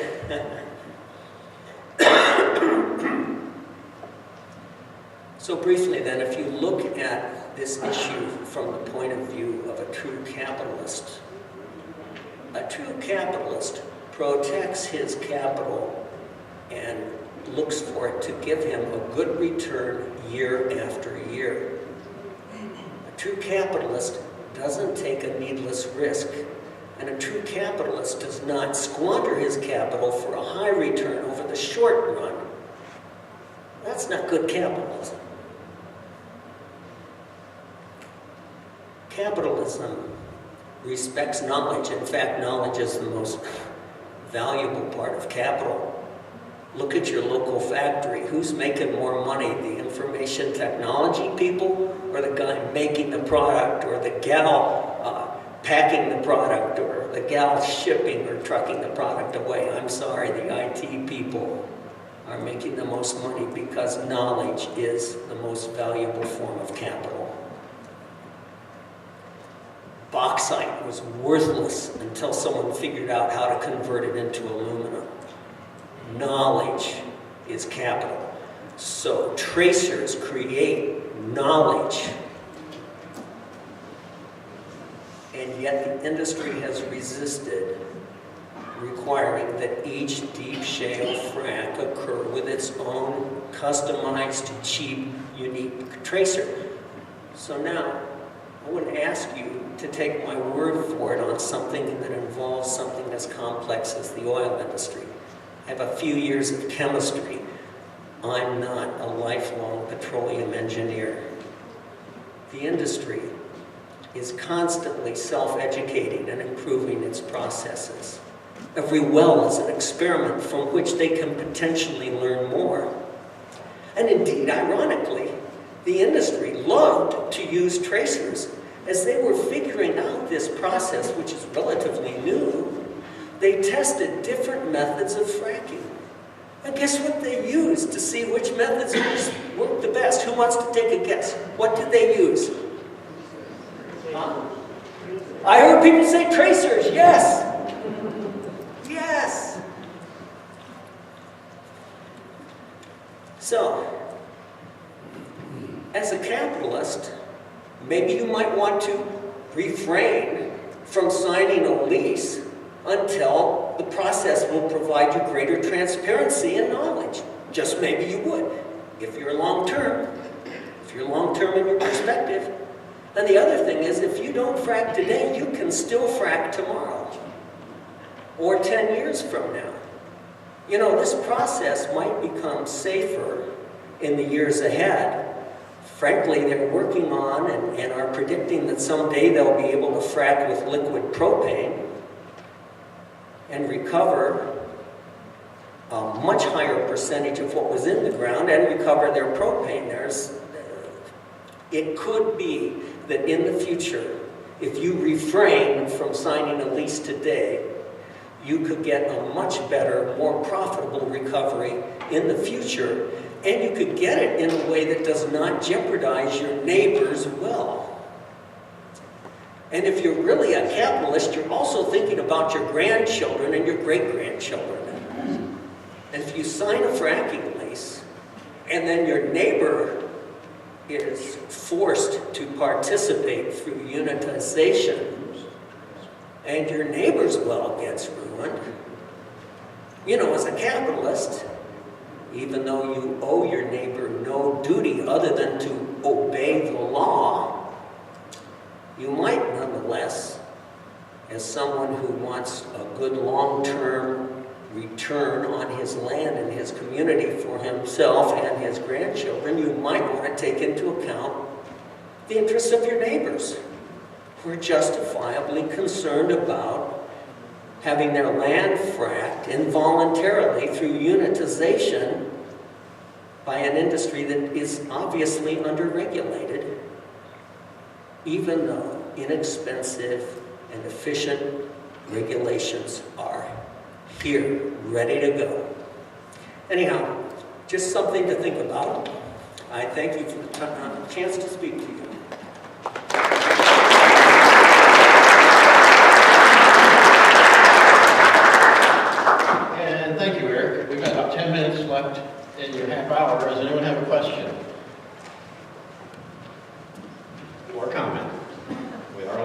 compliance today. Thank you for your time, Eric. David Graham with Monterey Township Landowner Coalition. You mentioned during your talk something about a chain, and I think that regards applies even to water well testing, and who does that testing and who owns that property versus the oil and gas industry doing that. Can you expand on that a little bit?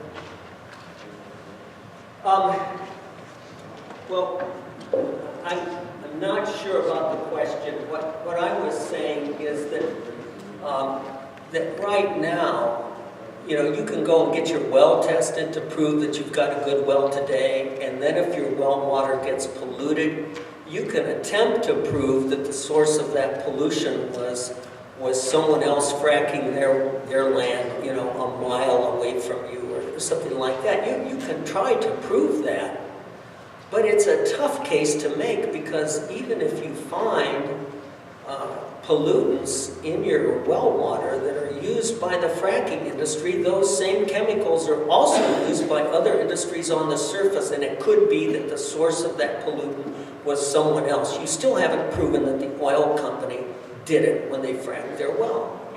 That's the main point I wanted to make.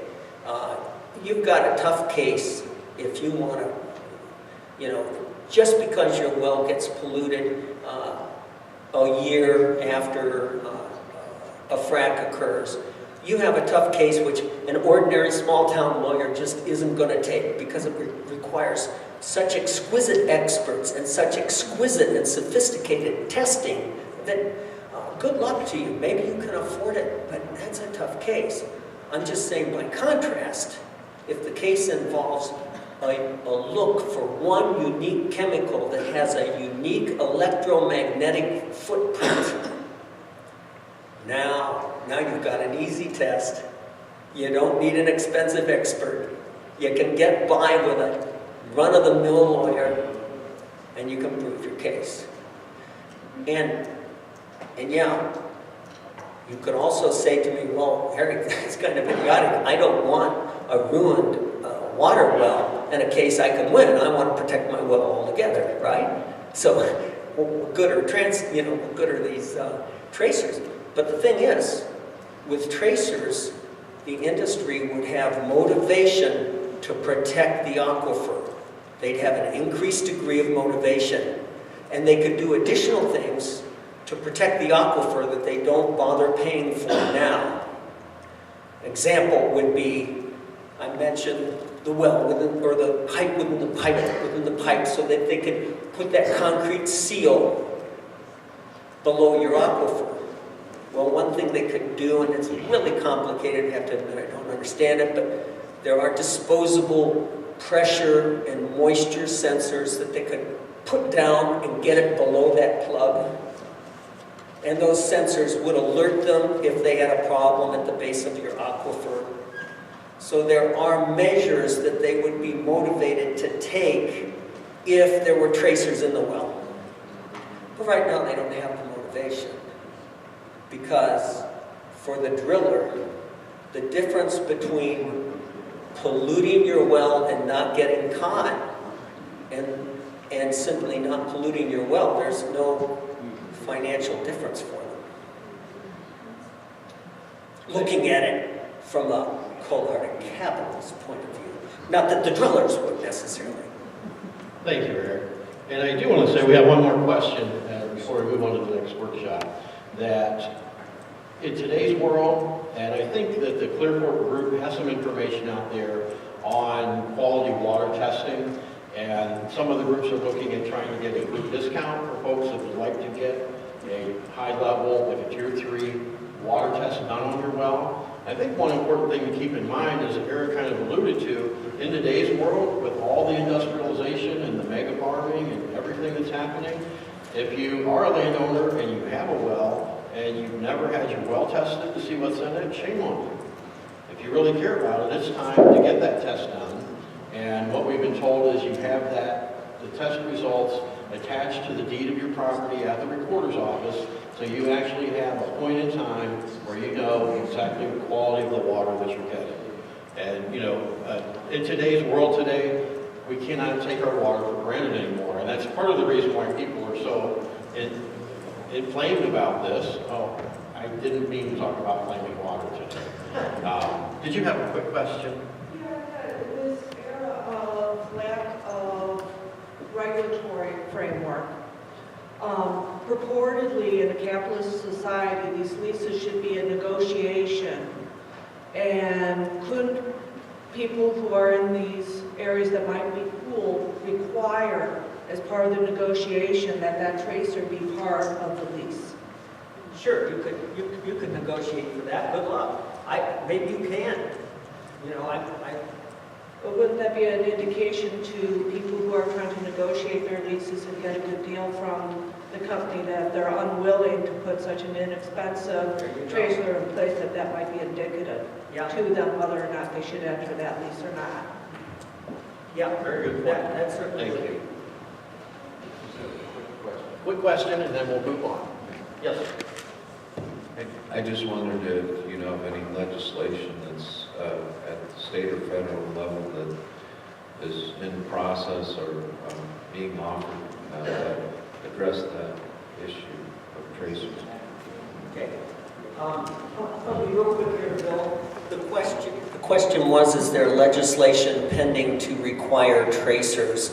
And I will tell you that this was, you know, I don't figure this stuff out on my own. I read about it somewhere, and my source for this was Scientific American, which is written for semi-educated would-be science students. You know, it's not a peer-reviewed magazine per se, but they were advocating for tracers in some of their articles, gosh, 7 or 8 years ago, in order to address this issue. And I'm not aware of anyone ever having success. I'm one of many who've floated that balloon and not even gotten a sponsor because the sponsor didn't want to go out and get his ears pinned back on a bill that had no chance of passing.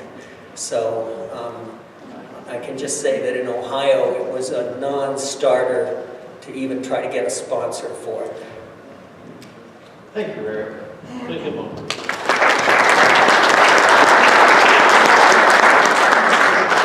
And are the representatives of Mohican Basin Landowners here, please? Oh, yeah, Mr. Anderson. I'm sorry, I didn't see you back there.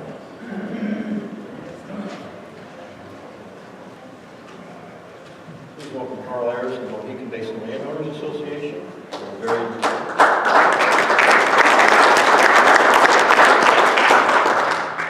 a very large landowners group, and I'm sure they will gladly welcome.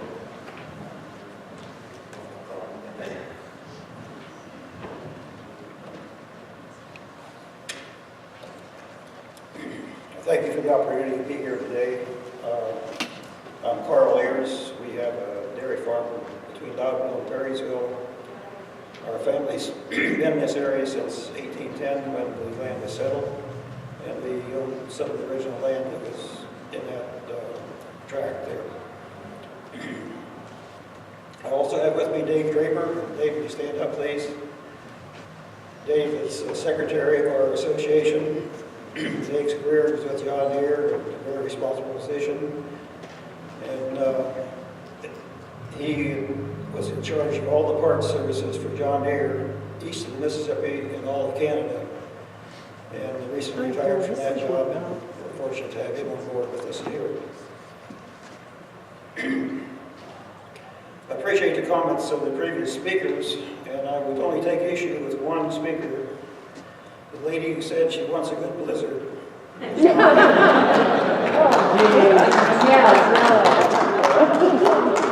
remember the blizzard of 1978, and if we never have one like that again, it'll be too soon. Also, the comments about beef cattle, dairy cow, and bovine flatulence, I want to mention that. The dairy industry and the beef industry is working on that issue. Really, we are, with dietary changes that can help reduce the bovine flatulence and the methane that's being released by cows. So just want to make those 2 points clear when I start here. MDLA is a community group that was formed in 2011 when a company called Devon Energy was trying to lease mineral rights in this area. We were concerned that people were not adequately researching the terms of these leases and maybe signing these very rapidly and not considering the long-term effects of these things. I had a neighbor, a young lady who lost her husband in an industrial accident, and the Devon people came to her home one evening and laid a check on the table along with the contract and said, if you sign this contract, the check is yours. When I heard about that and the way they put pressure on her to do this thing, I came home and told my wife, there is such a thing as justifiable homicide. I really don't take that seriously. I mean, not homicide seriously, but that fact seriously, because these landmen are using tactics such as this to approach vulnerable people to have them sign leases that they have not researched completely. So in regards to things like that, we started the Landowners Association to educate and inform people and make them understand that these leases are very long-term instruments that will tie up your land and the future generations' land, possibly forever. Our association has a 7-member executive committee and who all serve voluntarily without compensation. We have about, we're registered as a 501c4 entity with the Ohio Secretary of State. We have an excess of 1,500 members, and those people collectively hold about 150,000 acres of land in the greater Mohican area. We understand the energy needs of our country and the energy needs for the lifestyle to which we've been accustomed. Our nation's lifestyle demands huge amounts of energy for transportation, lighting, heating, air conditioning, and for the manufacturing of the many needs and luxuries of our country's population. We respect the views of landowners, actually mineral owners, who agree to have oil and gas production practices employed on their land. And we respect those who choose not to allow oil and gas activities to occur. The area surrounding this area and on the east of here is of current interest to the oil and gas companies for leasing and lease amendments. This area was developed in the early 1900s for gas production from the Clinton sandstone, which lays about 2,800 feet deep in this general area.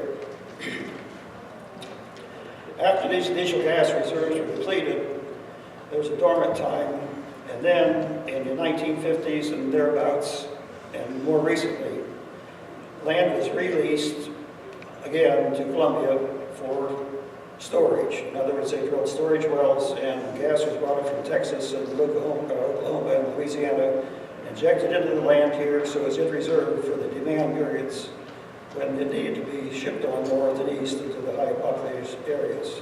So this is a reserve basin. This area is a reserve basin for the needs in the wintertime. Well, presently, Marcellus and Utica are producing quite a bit of gas, and I am not sure of the future of the storage field, but I think it's in existence and it will be used to some degree. In this area, there are 5 compressor stations similar to the one in Pleasant Valley and one near Lucas on 39, and 3 more on east of there as far as way as Nashville, Ohio. Virtually all the land in a big circle virtually all the land in this circle is under a lease to Columbia for storage. As a young man who had just come of age in 1971, I, with my father, signed leases for storage that covered our farm, which at that time was about 700 acres. Little did we realize at that time the significance of the language in that lease. At that time, $2 an acre and some free, quote, gas were the things we gave attention to. $2 an acre at that time would pay the real estate taxes, and we could heat our house with an automatic gas furnace instead of cutting, splitting, hauling and firewood to the basement, and then tending the furnace for about every 4 hours throughout the whole winter time period. So there were incentives that were at that time real for signing these leases. We did not look for or recognize the paragraphs in the lease that have come to haunt us today. Pipelines crisscross the area. They impede building homes and farm drainage systems on the land. In many cases, the pipelines do not allow for gas to be provided for neighbors or people who do not have lines on or near their property. The $2 per acre payment has not increased over the years, and the restrictions toward landowner use of the property continue to increase. History is now being repeated again to urge landowners to amend and ratify the old Columbia lease. The conditions imposed on the mineral owner or landowner in this document are exceedingly unfair. There's considerable pressure being thrust upon land and mineral owners to ratify the old Columbia storage lease and amend it to allow for modern deep building practices. The companies hope to discover and develop oil gas reserves in the deeper strata in this area. The Mohican Basin Landowners is object to responsibly conducted oil exploration and extraction, or gas as well. We do feel very strongly that these drilling and related activities should occur when they are governed by a well-written lease that offers the landowner fair and equitable consideration in all aspects, as well as the operators of the oil and gas company taking full responsibility for environmental issues. As we review some of the more glaring deficiencies in the Cabot and Columbia lease ratification and amendment, I want to emphasize that we are acting in an educational manner and do not attempt to practice law or give specific advice. Our association wants you to be informed and make decisions with good understanding of the gravity of your actions. First, we feel to ratify the old lease that was written for storage anywhere from 100 years prior up to just recently, with no allowance for current economic conditions, is very unfair. What are $2 worth today compared to 1970 or 1940? And no allowance for inflation or current economic conditions. Second, the paragraph says subsequent favorable terms. And in that paragraph of their releases, they say that if some better terms are negotiated before May 1st, then anyone who has signed up till that time will get those terms. This only serves to cloud the issue and give false hope to landowners so they will sign expecting the terms only improve. In the paragraph marked royalty, they say verbally that there are no deductions. But if you read the lease, it says your royalty should be paid minus taxes, A taxes, B assessments, and adjustments. While there is provision for the state mandated minimum 12.5% royalty, there is no allowance for an owner or landowner to audit or verify the accounting of the production from a well. There is no method of payment or timeliness of payments. In the Mohican model lease, which we provided to the company in our negotiations and contacts with them earlier on, the paragraphs marked royalty are very extensive and very specific as to how it is to be handled. In the paragraph for unitization and cooling, the company wants to have the ability to cool or unitize without limitation. This could be very damaging to a person with a well because his royalty earnings could be diluted very significantly. This clause for unlimited unitization is one of the very important clauses that the company, Cabot, is after to modify these leases. If it weren't be for that very clause in the old Columbia leases, which limit one well to 40 acres, there would be no reason that they would have to be here asking for amendments and ratification. This is the key to the whole situation. The It's very important, and it must be included in the ratification amendment so that the company can drill horizontally in an area more than 40 acres, which is specified in most old Columbia leases. The paragraph called continuous operations. The way that is written, there is no end to this lease. An amendment. There's a clause called held by production, and that is defined in this lease, this proposed lease that Cabot has, as any other activities or backup, drilling, production, or any other activities incidental and necessary will hold this lease in effect. There's no guarantee to drill. They promise you royalties with no end, but they do not promise they will drill. So, in a lot of leases and in there's what they call a pew clause, and a pew clause says drilling must occur in a certain time period. If it does not occur, the bit hasn't hit the ground, then the lease expires after a certain period of time. In the surface provisions, surface provisions, the document calls for remedial actions that a prudent operator would use reasonable efforts to remedy any problems on the land or with the whole situation, whatever.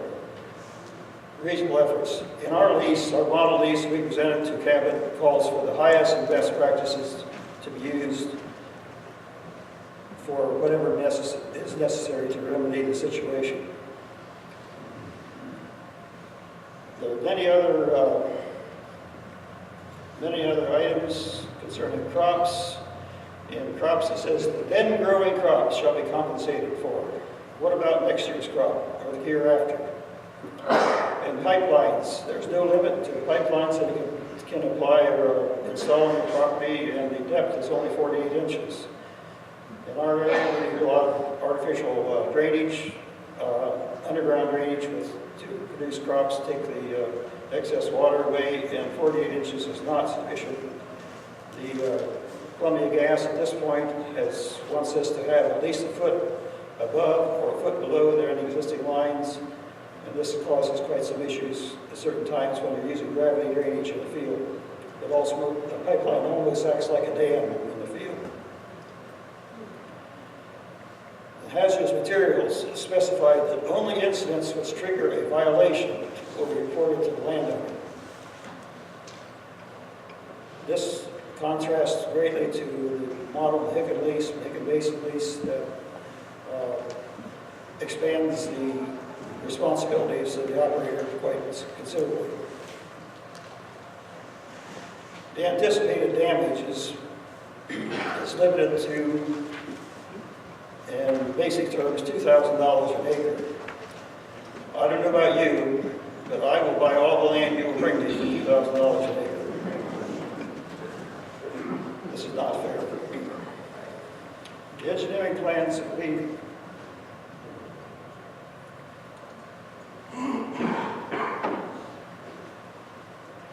have a neighbor, and I'm a tenant of his land for many, many years. Cabot came there this fall in September. They wanted to make plans for a pad, and they also wanted to drill some tests for the suitability of the pad on that area. We allowed it to happen because it was not my land. But anyway, they showed us the engineering plans for this well pad. The engineering plans were at least this thick, full sheets of engineering blueprints, and many, many pages, and they called for an 18-acre pad for this proposed well site. And they were offering the landowner $36,000 total damage for that, and it is not fair.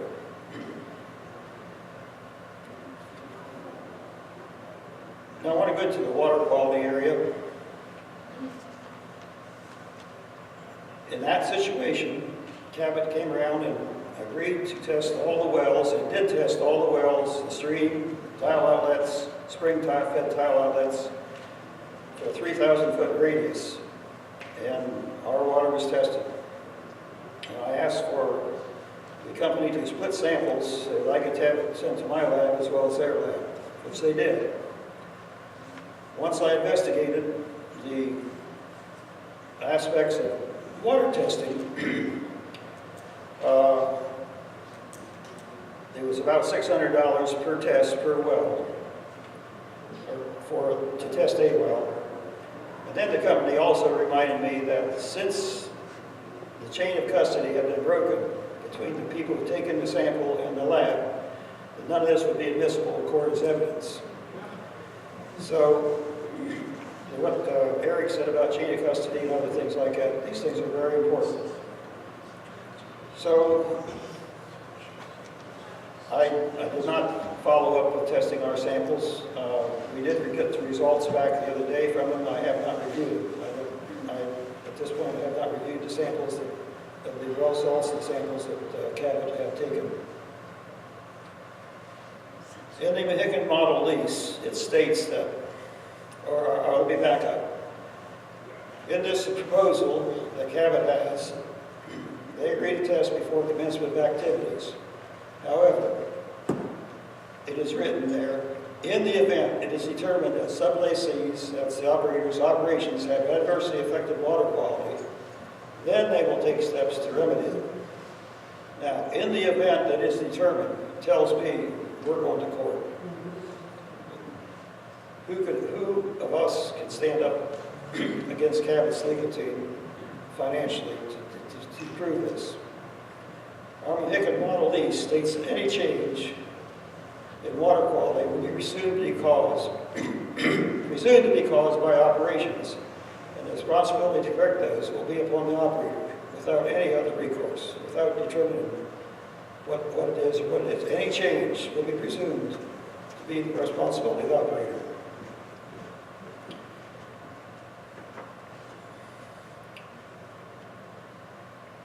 So that the proof, there's no burden of proof on the landowner. The burden of proof is on the operator.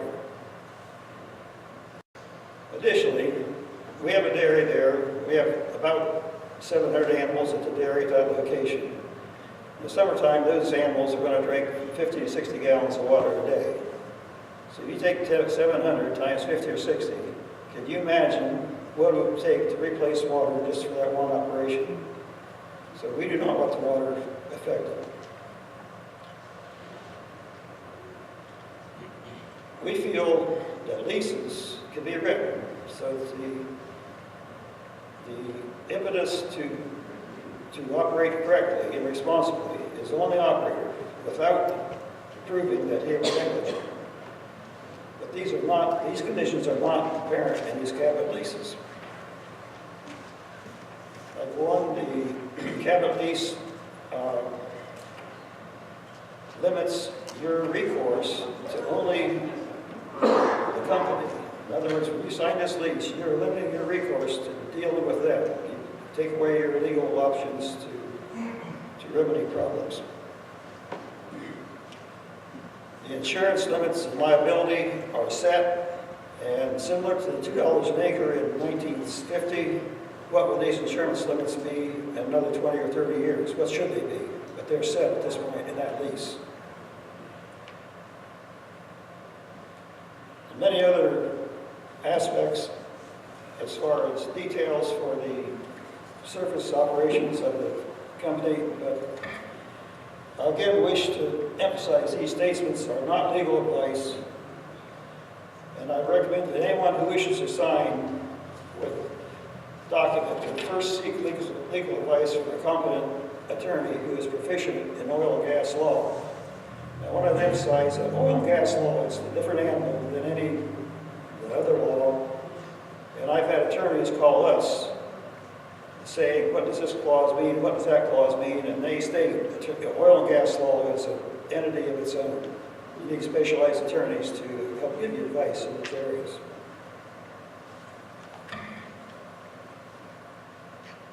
Each of us, everyone in here, demands the products of energy. We demand products from oil and gas, and we cannot deny it. These companies do not produce oil and gas, solely produce oil and gas. They produce it to make money, and who provides that money to those companies? It's you and I. We've met the enemy, and he is us. We feel it is possible to produce these resources responsibly. A properly written lease is the initial step for the civil agreement between a landowner and an oil and gas producer. A company that realizes that it has both the moral and financial responsibility to protect land and water will be better suited to produce in a positive manner. We have met with the Cabot Vice President Stallnaker and his counsel in attempts to negotiate better terms, but those have been unfruitful. They have rewritten their lease since some of our meetings, and now they say that 90% of the language in that lease comes from Mohican Basin's recommendations. That statement is untrue. Their legal people have taken our model lease and rewritten it very cleverly, reworded it to alter the meetings to be in favor of the company. There are a lot of, I agree, there are words from our Mohican Basin lease in that, but the language has been changed. We have a booklet out here that's available that was prepared by our council, and it's a marketable lease. It's been used in many instances in southeastern Ohio, which gives another much greater depth and complete understanding of the terms.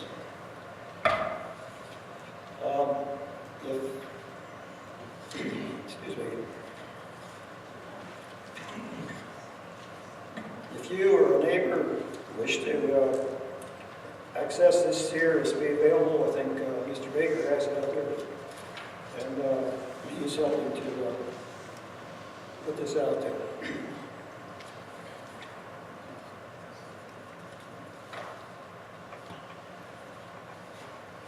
I have a little bit more here if I can find it.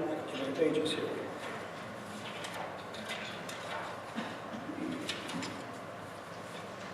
Bear with me, please.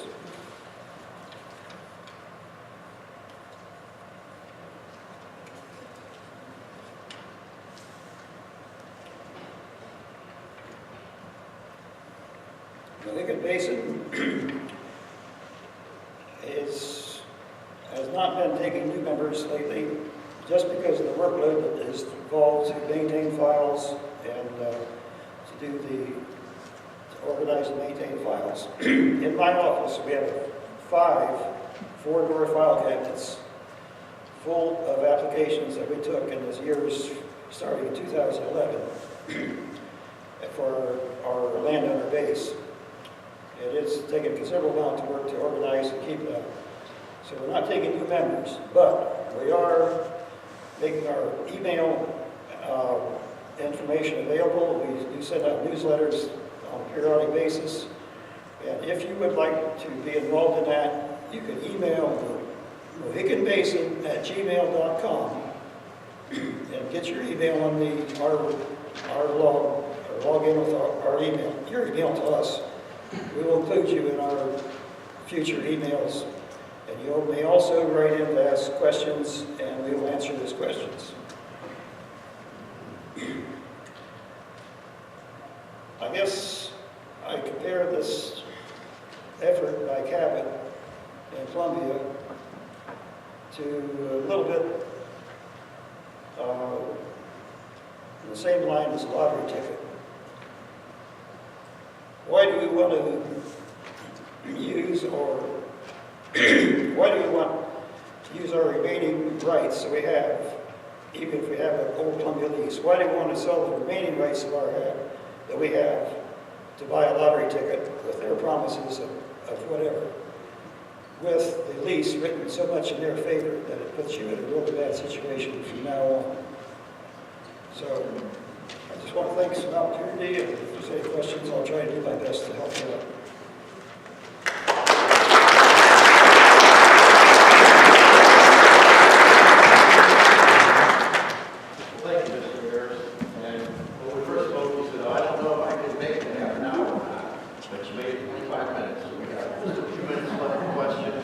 And I understand that's what we have available. Is there a small fee for that? Yeah, we're asking $5 to cover the cost of researching it and developing it, and also the printing. Mostly the printing and just that type of work. I understand it's full of very excellent information, so if we have questions about current leasing, but I'll take one or two questions. Yes, thank you. I would just like to find out, what are the benefits if we should join the Mohican Basin? What kind of, is it information that you're sharing? Is that the main benefit? Basically it is. When we started out, we thought we might form a bargaining unit similar to what some of the people in the East do, but that gets very involved and very, very involved because we do not have binding hold on any of your decisions, what you make with your land. We're only an informational, educational source.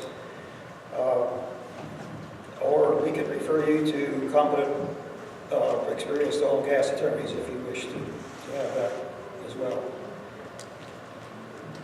We'll take one more question. We have two. Hey, Carl. Hi, Gary.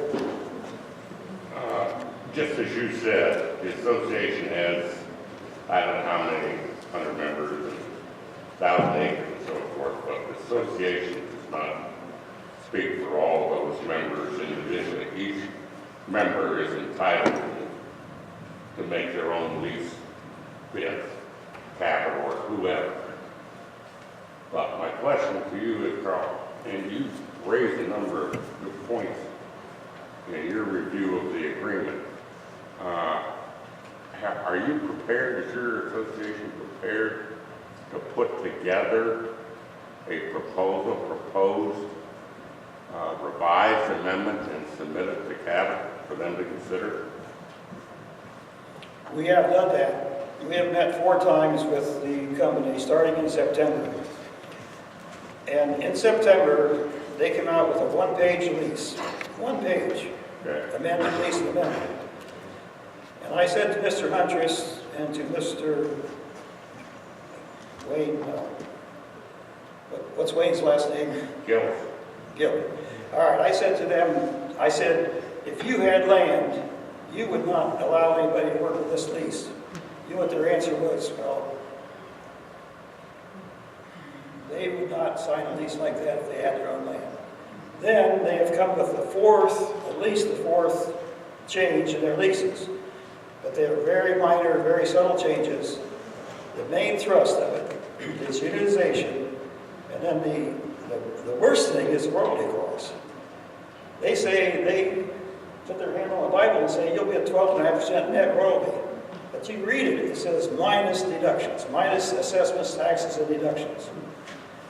It's full of double talk. So my point is, or my question is, if you thought about, and I know you got an attorney, say draft a lease, and let me review it, and yeah, I've read it, yeah, I could live with this lease and submit it to Cabot in total, replacing what they had originally proposed. Say, look, if you're interested in doing business with us, here's the agreement we would be prepared to go forward with it. Have you thought about that? We met with our Vice President Stallnecker, Carol Hoke, Gil, Wayne, Gilly, what's his last name? Anyway, another representative from that company in Columbus with our attorneys. They at that time had that model lease in front of them. They would not agree to anything to us. They asked another time for additional meetings. They'd asked for several meetings. We had gone back and forth, emails and other things our attorney had with them. They asked for another meeting. I said, okay, show us what you want to show, propose this time. They would not do it. At this point, we have not met again. I think our association would endorse a lease similar to our model lease. Would endorse it for to recommend it if you are inclined to allow drilling, that you would do this. But we're a long ways apart. And I agree with what Eric said. In the future, and then with this thrust of the quote, green people who want to have more control over whatever it is, emissions or chemicals or whatever. I think in the future, yes, we're going to go to a better situation. Technology will improve, and I think we'll go to a better situation. But to sign this lease today is locking yourself in this period of time now. So. All right, thank you. Thank you very much.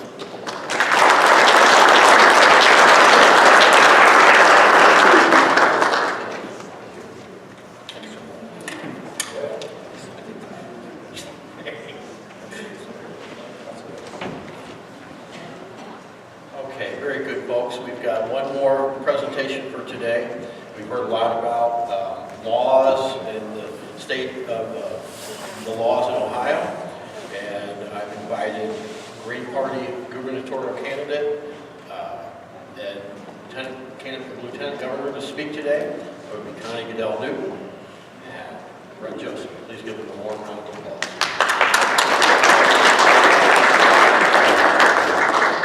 And they have passed around a cup for your business cards or your name, and after they present today, we will give away the t-shirt and have our social time.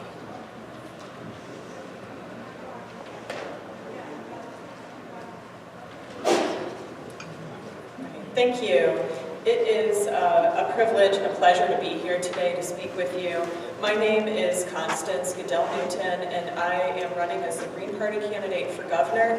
And I'm joined today with my running mate, Brett Joseph, who is running for lieutenant governor. I am an attorney in Columbus. I have worked with activists and become familiar with the fracking issue through my history of activism and working with activists. One person that I've represented was Madeline Fitch. She was a young woman who did a demonstration basically locking herself down in front of an injection well to prevent toxic waste from going into her groundwater near Athens, Ohio. So we are here today to tell you a little bit about our platform, and we've heard a lot about some of the issues that involve fracking and the local communities that they impact. First, we reject the zero-sum notion that public and environmental health must be sacrificed to create jobs. So often you see politicians putting environment in conflict with jobs and the economy, and this presents itself to me as a false conflict. There's no need to pit those two interests against each other. This is a very definition of an unsustainable model of economic development. We align ourselves with the grassroots work of Frack Free Ohio, Frack Track, Save the Wayne, the Ohio River Environmental Alliance, Community Bill of Rights movements, and Community Rights Legal Defense Fund, many other local citizens groups. We oppose pipelines, the clear-cutting and industrialization of our forests and fields, and the importation of toxic waste from out of state. This is not a not-in-my-backyard issue, or one that can be solved by rerouting. It's a choice to prevent a major threat to public health across our state. Today we're going to talk and say just a few words about the problems that we're facing here in the Tri-County area, because we really want to devote most of our time to talking about solutions. Here's Brett to start. Thank you. So, as Connie mentioned, my name is Brett Joseph, and my background is I worked for the National Oceanic and Atmospheric Administration in Washington, D.C. for 15 years, up until about 2005. That's a significant date for our discussion today. 2005 was the year that the Halliburton Amendment was passed that essentially deregulated the fracking industry, and was really the launch of the fracking boom at that time. It's not the reason why I left the government, but it was at that time I realized that I needed to come home to my home state of Ohio. I'm from Northeast Ohio, and since then I've been teaching sustainable agriculture up at the Lorain County Community College And I'm also running for Lieutenant Governor with the Ohio Green Party. It's my honor to be joining my running mate, Constance Gadell-Newton. So I want to just mention a couple things to set the context regarding this issue in somewhat broader context, because we have the leasing issues here, and I really appreciate your attention and your. I go again up against the lunchtime. We've had some really excellent, informative presentations. In the broader picture, the so-called rights of corporations are being systematically invoked in all three branches of our government to override the unalienable rights of the people of Ohio. So we've seen where corporate persons, we're all familiar with Citizens United, but it goes much beyond that. Corporations now have nearly all the same rights as individuals: freedom of speech, freedom of the press, freedom of religion, searches and seizures, right to counsel. In fact, the only constitutional rights corporations have not yet obtained through judicial action is the right to vote and the right to bear arms, but just give it time. So you would think, with all this expansion of the rights of corporations, it might be high time that we recognize that we as citizens also have our human rights. The right to healthy food, the right to fair housing, the right to basic health care. In our Green Party platform, we do advocate for our single-payer universal health care. The right to quality education. And yes, the right to a clean, toxic-free environment. These are our rights, yet the Ohio Department of Natural Resources and the incumbents in the majority party in Columbus and the Ohio Supreme Court have declared that the holders of a state lease and permit, holders of a state lease and permit have a superior right to your right to be free from cancerous chemicals in your water. This is called state preemption. It's used to favor the rights of corporations over the rights of you and me. Second, I'll pass that on to Connie regarding the further issue of our environmental laws.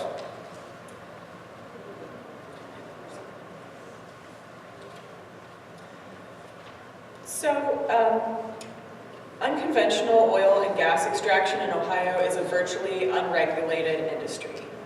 And this presents one of the greatest public health threats our state has ever faced. We already know this, so I won't belabor the point. Fracking is exempted from Toxic Substances Control Act, the Federal Land Management Act, and now it's virtually exempt from environmental review.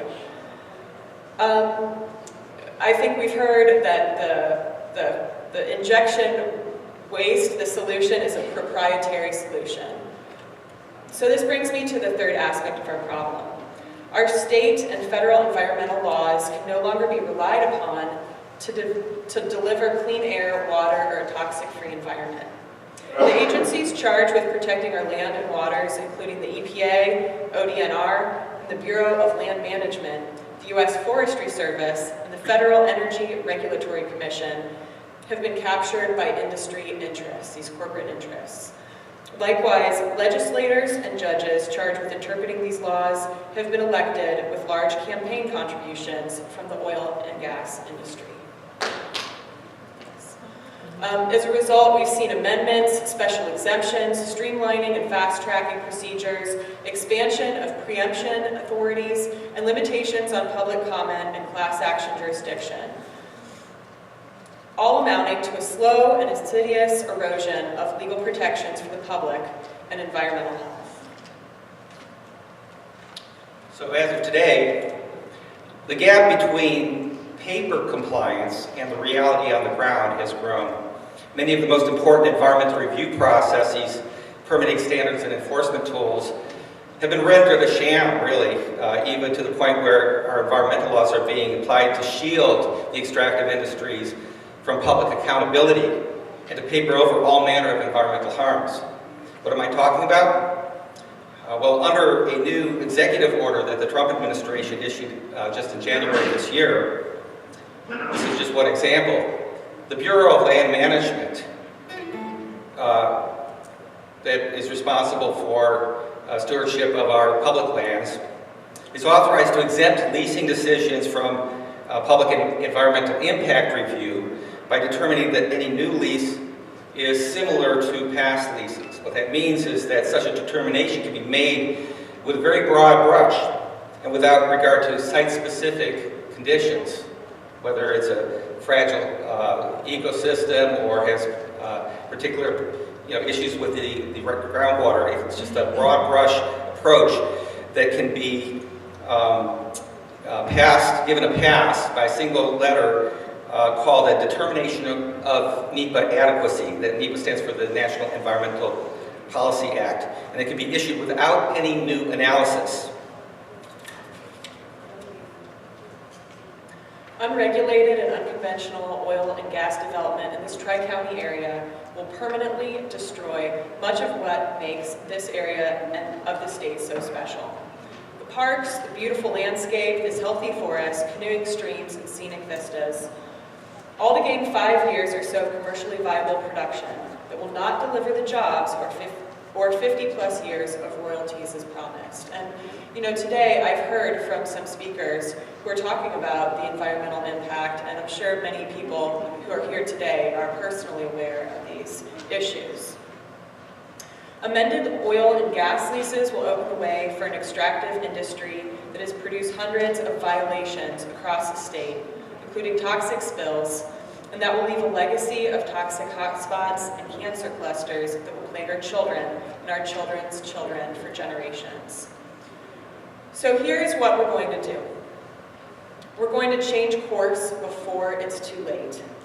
Rather than running the state off the environmental cliff by full build-out of the most harmful methods of fossil fuel extraction, we instead will accelerate the transition to clean and renewable energy.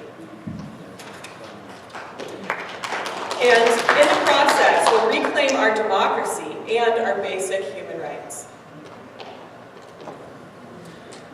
We will adjust the state's renewable portfolio standards, energy pricing structures, and publicly funded research to drive a rapid transition to a clean energy future.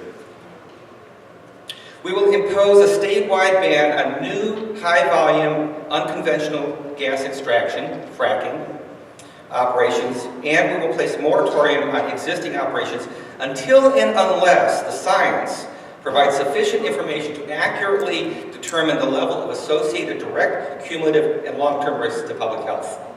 And until such site operations are certified as safe by the Ohio Department of Health.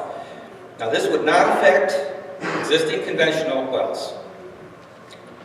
But, there have been more than 180 studies combined by the League of Women Voters.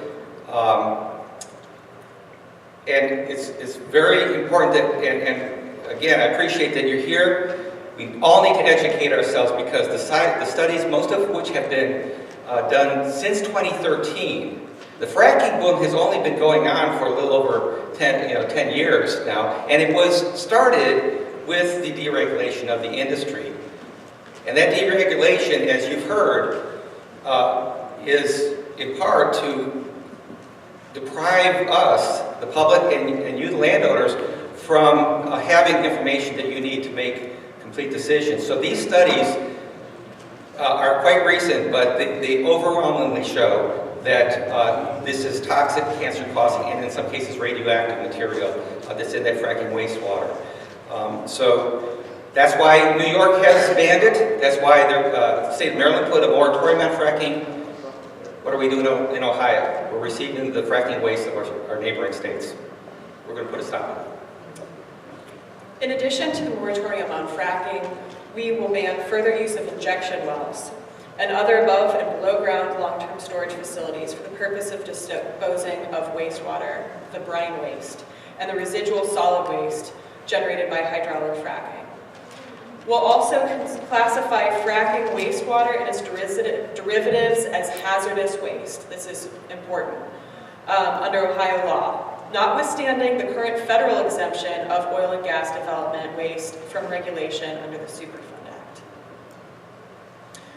Additionally, we'll repeal the state preemption law. This is Ohio Revised Code 1509, and change the focus of the ODNR, the Ohio Department of Natural Resources, from the exploitation and management of natural resources to conservation and stewardship. One thing that I became aware of was that the Ohio Department of Natural Resources receives funding per barrel of frack waste that are put in our injection wells, both in-state and coming from out of state. So they have increased transparency of public agencies and accountability of public officials, and empower community land trusts to help the fire sale, to stop the fire sale of our public lands.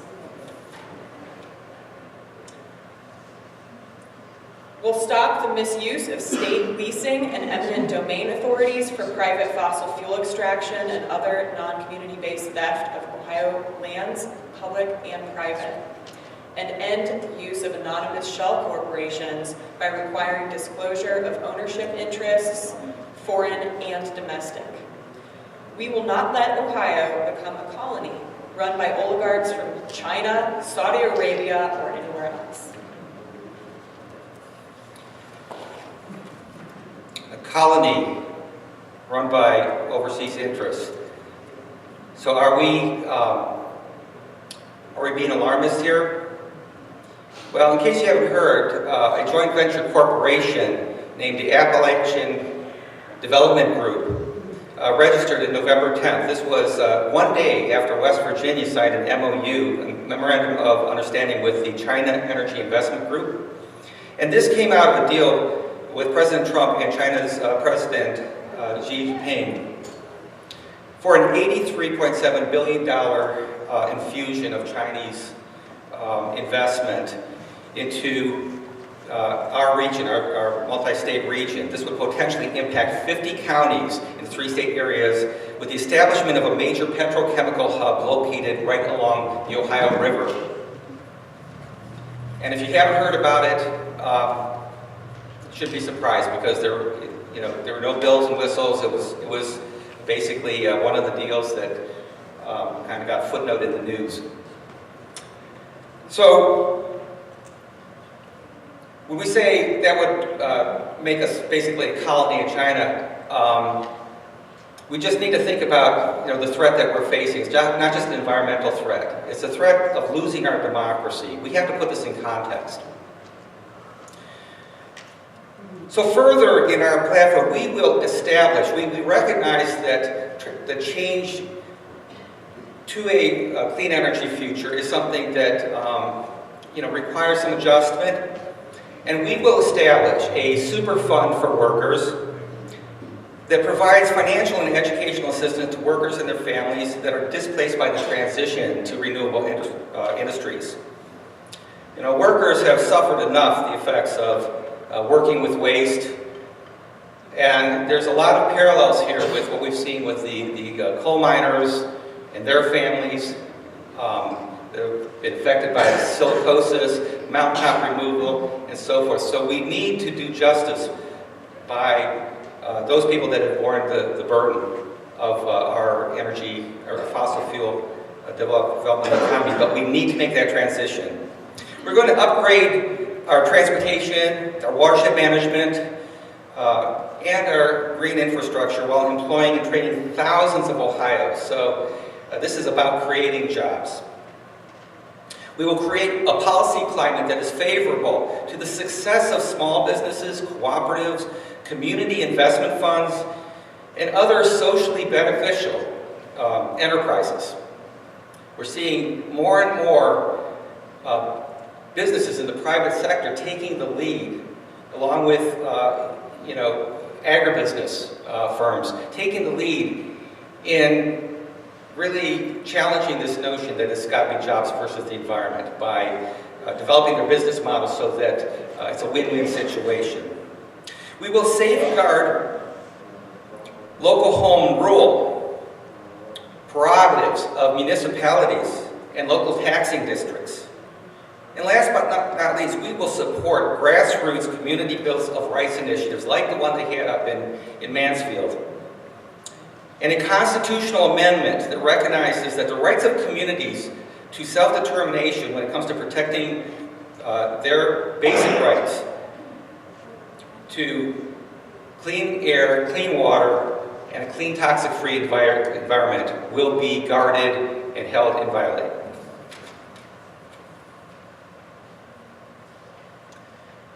In Ohio, we're ready to lead with innovations that work, with solutions like a guaranteed basic income, universal health care, and tuition-free college that are informed with real-world facts that reflect the experience of citizens and activists and stakeholders with diverse backgrounds, interests, and perspectives.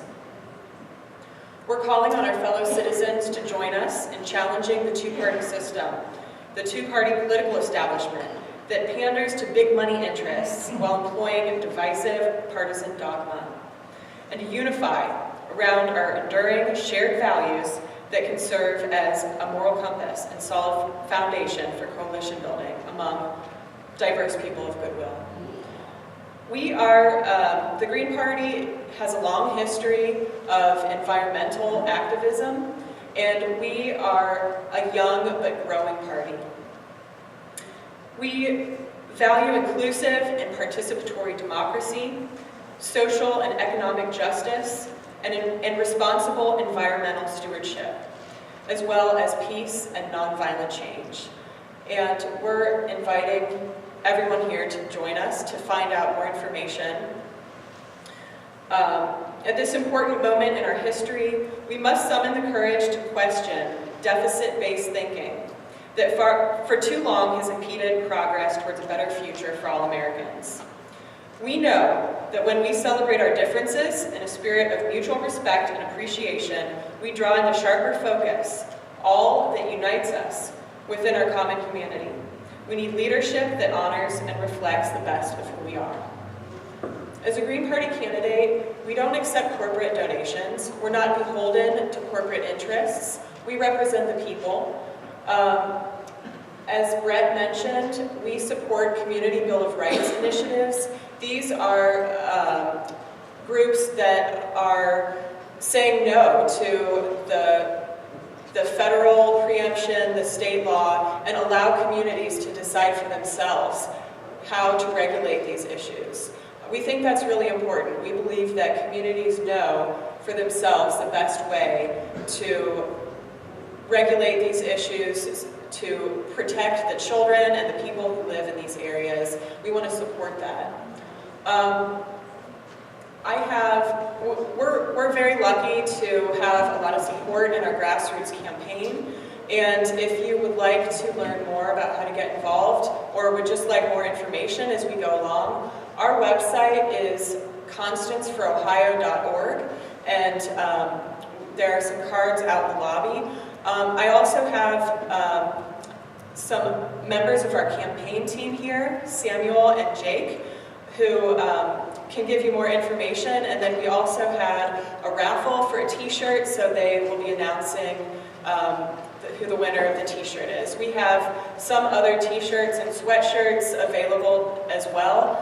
If you'd like information or to volunteer, please talk to Jake or Samuel. And thank you so much for your attention. This has been a really impressive conference with a lot of good information. I think it is really important to have these groups, to bring people together, to inform ourselves and each other about the issues, so that we can organize to confront some of these corporate interests, the corporations who are externalizing the cost of doing business on the people of Ohio and on the land of Ohio for a profit.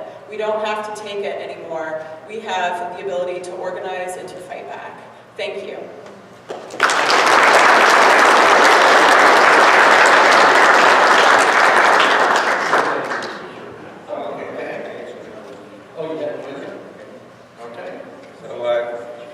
So our colleague Jake handed me the winning selection here. I'm presuming it was witnessed and done all procedurally right. I'm disappointed I put 13 business cards. Were there additional? Oh, okay. I thought I was going to win for sure. Okay, well, anyway, is, I guess.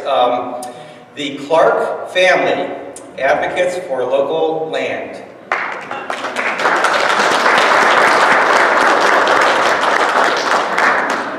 Okay, we'll find us and we'll get you. Okay, questions? Your questions? Yes, we have time for one quick question. Just wondered, you didn't mention Jobs Ohio, and I wondered if that is one component in this keeping information, knowledge away from the public and out of the public eye and media, etc. And then my other question is, I was interested in your comment that the Green Party is growing. I wondered if you can document that somehow. Or, just by numbers of voters or membership. Sure. I'll take that one first, if that's all right. So since 2016, we have seen significant growth in the Green Party. Since 2016, we've seen a lot of people who were part of the Bernie Sanders campaign coming over and wanting to become Greens. And so since that time, we've seen a lot more county central committees being organized around the state. And we have several new candidates this year. We have more candidates running this year than we have ever in the past. So in addition to governor and lieutenant governor candidate, I believe we're the first Green Party candidates to actually get on the ballot through the petitioning process. We also have candidates for state treasurer and U.S. Senate who are running as write-ins. And how that works is they will need 500 write-in votes statewide to get on the ballot for the general election. So in the primary, once they get the 500 write-in votes, then they will go on to the general election. In Columbus, we have candidates running as write-ins for the 18th District State Rep position and 15th District State Senate position. They only need 25 write-in votes in their primary to get on the ballot for the general election. And so our goal has been to increase the number of candidates that you see on the ballot when voters go to vote, to encourage people to vote green in the primary. That's the only way to become an official party member. The party of your choice is by voting in the primary. And once we have people who are official Green Party members, we can put them into positions of leadership within the party. So you can start a county central committee. We are encouraging the growth of those county groups statewide.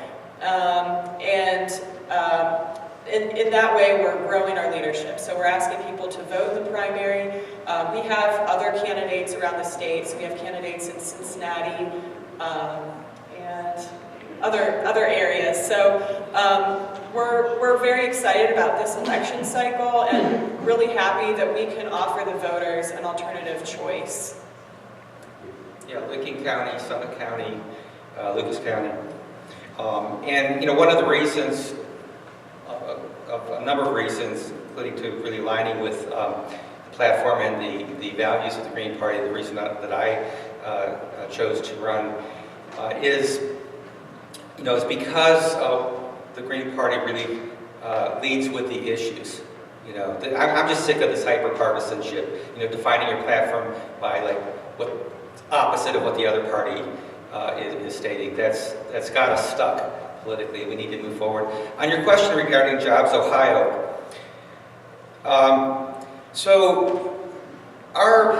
this is a strategy for encouraging economic development and creating more jobs and providing more opportunities.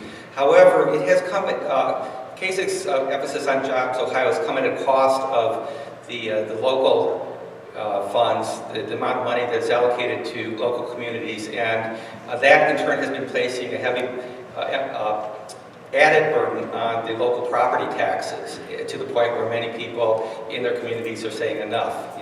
We can't pay for everything out of our property taxes. So our focus is to shift towards more emphasis on generating those jobs at the local level through local initiative and through adequately funding the local rather than try to have the state pick and choose who the winners and losers are in the economy, to let the communities define for themselves what the best economic opportunities are, and to know that the state will have their back, and that that the state, which has its role in terms of supporting infrastructure development and those things that connect us, and that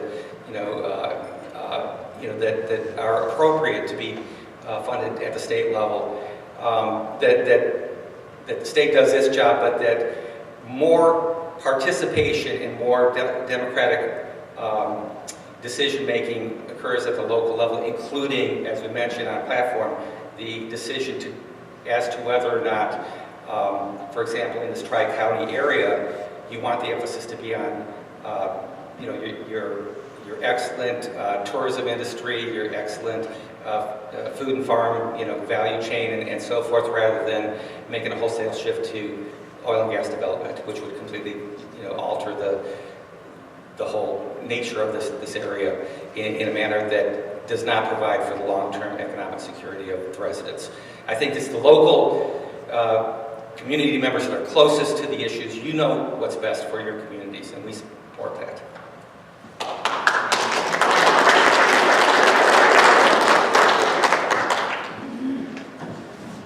I want to thank everyone for attending today.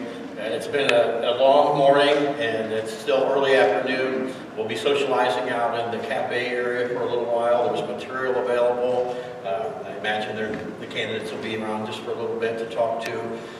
Please get with the landowner groups. This is a grassroots effort. These are real people just like you, your neighbors, who really care about the area and want to thrive and sustain here. Thank you all for coming today.